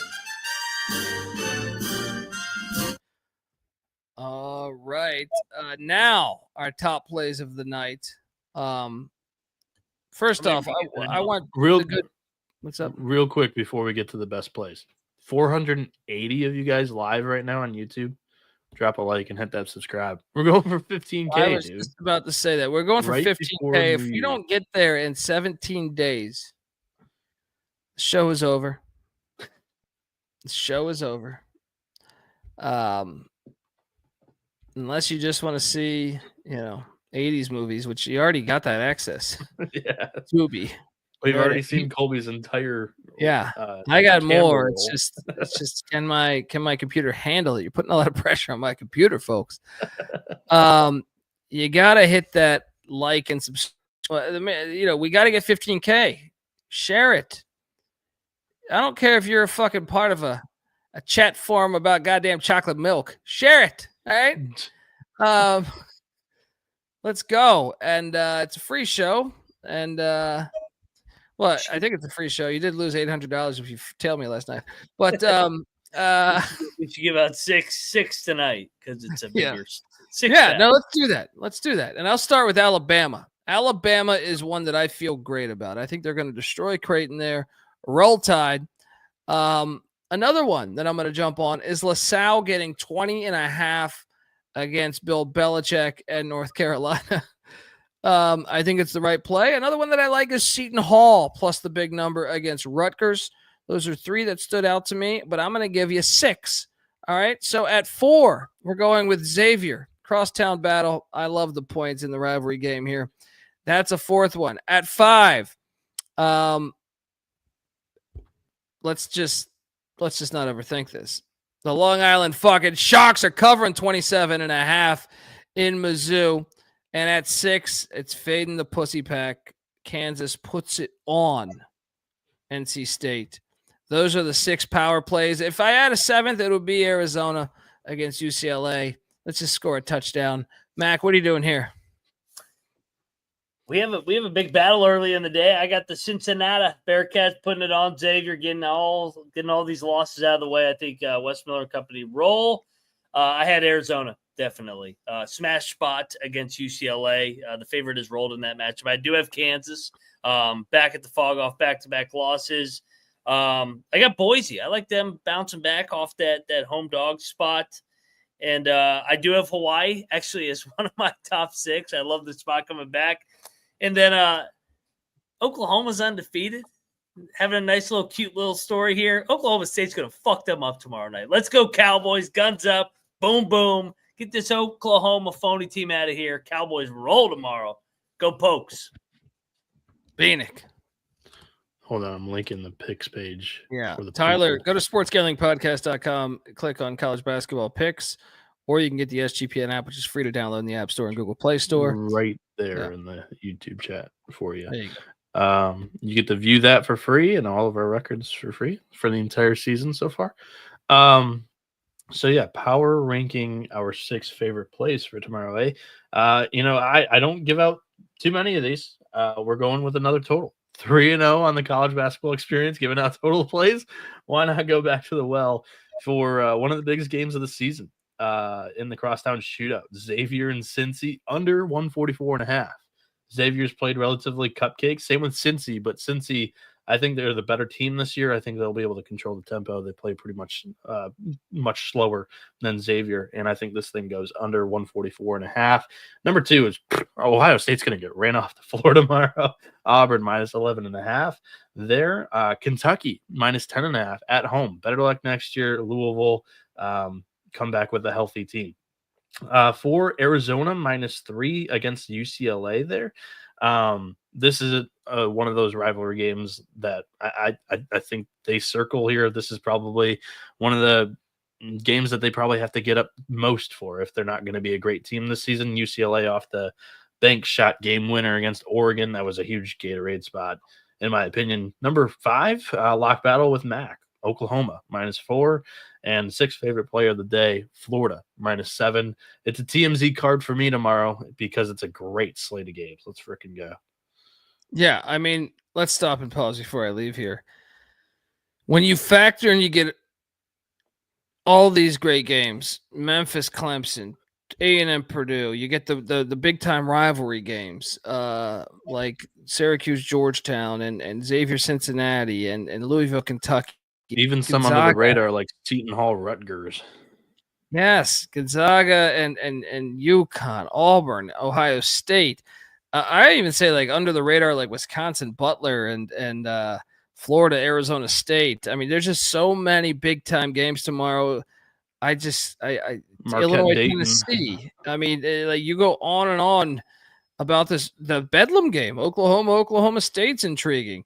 Creighton in Alabama, St. Mary's, Boise. There's just it's a slew of great fucking games. You mix that in with the FCS playoffs, D2, D3, NAIA, and then the Army-Navy game and a fucking bowl game. What are you doing? You don't need to leave home tomorrow. You got to tell the wife and kids to go out, kick back, crack a cold one, and tune into the college football and college basketball experience over at SGPN. And, appreciate you all tuning in. Appreciate Are you doing football tomorrow? No, tomorrow I'm here. I'm here. So the Hawaii game's at midnight, but the last game of the day is 10:30. So 12:30-ish start time, maybe 1 a.m. What are we thinking? Oh yeah. I can't wait for Louisville and Gonzaga to roll tomorrow. UConn and Kentucky fans coming in here all sad tomorrow night. That'd be great. Actually, do we care about the Pacific UNLV game? You want to go at call it like midnight? Like right after that St. Mary's Boise game that starts at 9. That works. All right. Midnight. Let's go. Can't wait. Folks, till next time. First give Noah Bieniek a follow on Twitter at NoahB77 _ Moneyline Max on Twitter at Moneyline _ Mac. I'm on Twitter at the Colby D. The college basketball experience is on Twitter at TCE on SGPN. And don't forget, hit subscribe. You're running out of time. The show detonates. It detonates on New Year's. When the ball drops, just think. We're only a figment of your fucking imagination because we're never doing another show again if we don't get the 15K. Tell a damn friend. Till next time, this is the college basketball experience. Thanks for rocking with us. You better start thinking about yours. And we out of here.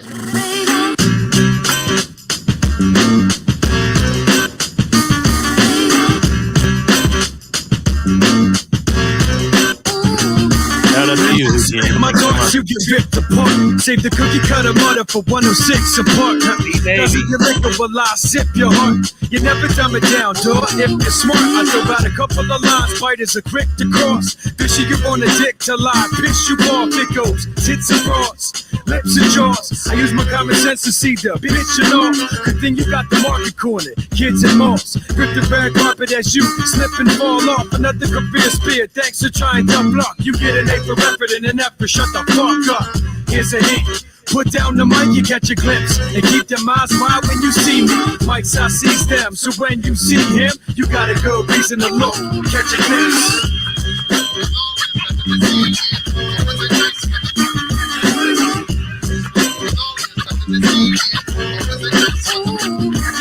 A lot of these heads need to improve their improv. Talent's not a program you download and install. Quality spread through hard work, no involved. My peers respect me cause I'm genuinely involved. Beyond gathering names to build up my buddy list. You decide friendships and pounds of suicide and bloody risk. Come equipped or leave empty handed. They don't call me C's for nothing. See the camera? Smile, click.